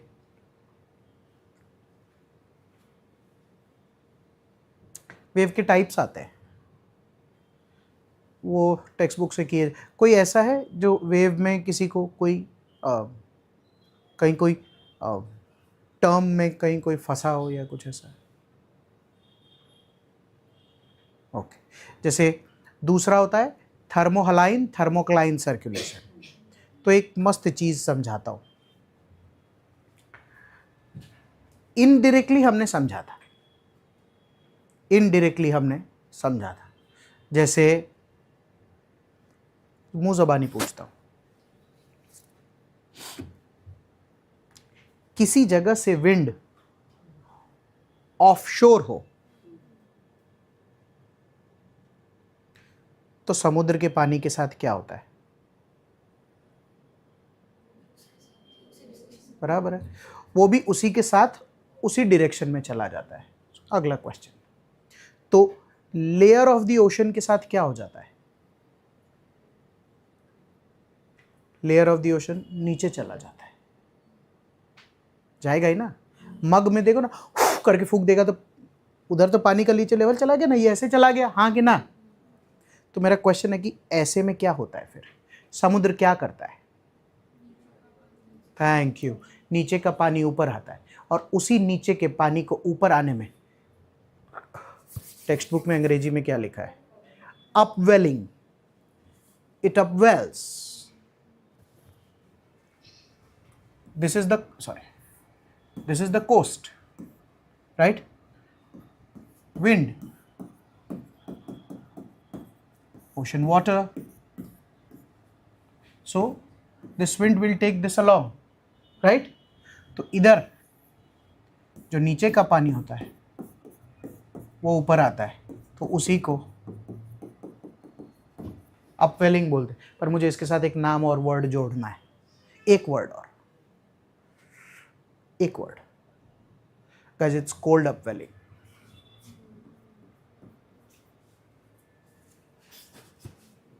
कोल्ड वाटर नीचे होता है। सो इंग्लिश में एक सेंटेंस बोल रहा हूँ, whenever the wind is offshore then you will see cold upwelling zones. When you see cold upwelling zones, क्या एडवांटेज है उसका?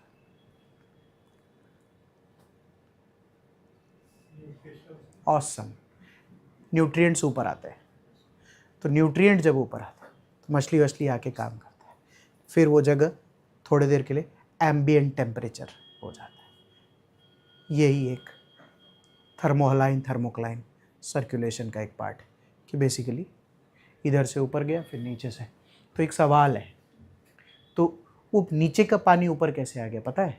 क्योंकि नीचे से भी अंडर करंट बहता है, वो पानी ऊपर आता है। तो वो जो मैं नहीं बोल रहा था थर्मोहलाइन थर्मोक्लाइन, बेसिकली इसी से लेना देना है। तो वो हो गया। अब तो सैलिनिटी, विस्कोसिटी, डेंसिटी, वो सब का कोई चैलेंज नहीं। फिर उसके बाद मरीन इकोसिस्टम में मेन तो कोरल रीफ का ही था। अब वो टाइडल फॉरेस्ट पढ़ाने की फोटो, मैंग्रोव फोटो, वो तो क्या होता है? ओशन बॉटम फ्लोर, हाँ, उस पर कोई चीज़ है। जैसे एग्जाम्पल सही है, ओशन बॉटम फ्लोर पे बच्चों कहीं भी, जैसे शेल्फ, हाँ, स्लोप, राइज, एबिसल प्लेन, सही है? पूछ रहा हूँ खाली, ये जो पहाड़ है इसको क्या बोलेंगे?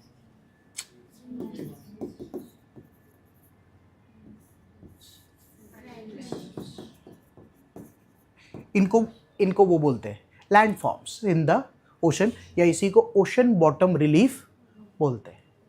इसी ओशन बॉटम रिलीफ में कोई भी स्लोप वाली जगह पर मैंने तुमको एक आइटम दिखाई थी, सी कैनियन। सही है। जैसे इसी में आगे जा रहे थे तो एक कटा हुआ पहाड़ आ गया, गयाट। ये सब टर्म्स है। जैसे ज्योग्राफी का जो सबसे चैलेंजिंग पार्ट होता है वो होता है वो टर्म को याद रखना क्या और क्या होता है यार, क्योंकि टर्म का एक्सप्लेनेशन एक पॉइंट के बाद मुश्किल है। गयाट अब याद रहे तो रहे, नहीं तो क्या करेगा। और इसका सबसे एडवांटेजेस पार्ट इस सब्जेक्ट का यही है कि अगर आप इमेजिनेशन करके लॉजिक के साथ करते तो फिर बहुत लंबे टाइम तक आपको रिटेन रहता है दिमाग में कि हाँ, जो फैक्चुअल सब्जेक्ट्स होते हैं उनके मान लीजिए पॉलिटी है, पॉलिटी में अगर कोई चीज़ आर्टिकल 51 है, 52 है, 53 है तो वो उस वक्त समझाया जा सकता है, पर घर जाके उसको याद करना पड़ता है। मेमोरी बेस्ड सब्जेक्ट्स है, ये वाले थोड़ा लॉजिक इंक्लाइंड होता है तो काम बन सकता है। डायग्रामेट से फ़ायदा होता है, फ्लो चार्ट वगैरह से इसका एडवांटेज होता है, तो इसके एडवांटेज है। तो tidal forest, ocean bottom relief, coastal morphology से चीज़ों का चेंज। अब तो जब ओशन करंट पढ़ाया था तब भी चेंज ऑफ कोस्ट से कितना सारा तो पता चल ही रहा था ना, कि इधर से जाता है ऐसे निकलता है, वो वाला पार्ट। ओके, जैसे 1 मिनट लेकर इसको वाइंड अप करते हैं।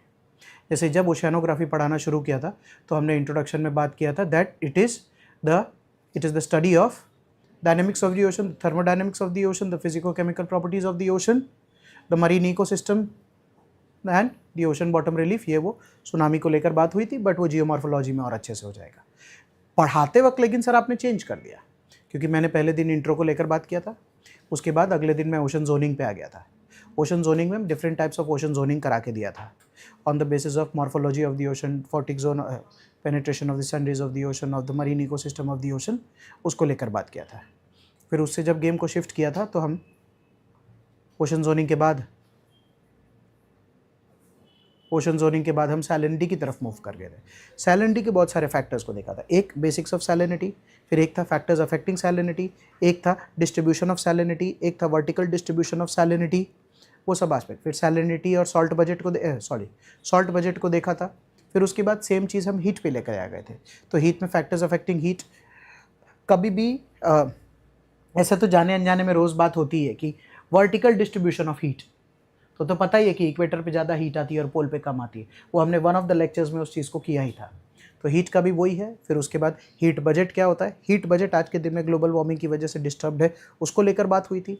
फिर ओशंस पे जब हम वापस शिफ्ट किए तो हमने ओशनिक डिपॉजिट्स देखा, ओशन करंट देखा, पहले ओशन करंट देखा, फैक्टर्स अफेक्टिंग ओशन करंट देखा, ocean current of the Atlantic, ocean current of the Pacific, ocean current of the Indian ocean वाला पार्ट देखा। फिर ओशन डिपॉजिट्स देखा, ओशन एज अ रिसोर्स देखा, resource में बायोटिक अबायोटिक वाला part देखा। फिर उसके बाद कोरल रीफ पे मूव किए। कोरल रीफ के अलग अलग पैरामीटर्स है, कहाँ मिलता है, कैसे मिलता है, क्या होता है, नहीं होता है, क्या टाइप होता है, क्या स्ट्रक्चर होता है, कोरल ब्लीचिंग क्या होता है, वो वाला पार्ट देखा। फिर उसके बाद मरीन पोल्यूशन वाला पार्ट देखा। फिर उसके बाद टाइड्स वाला पार्ट देखा।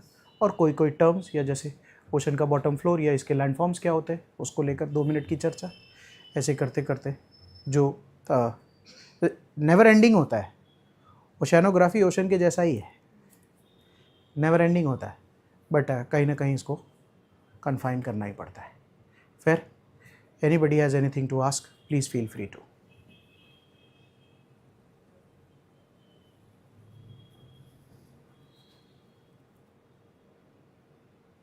Done deal? Okay. Thank you online people.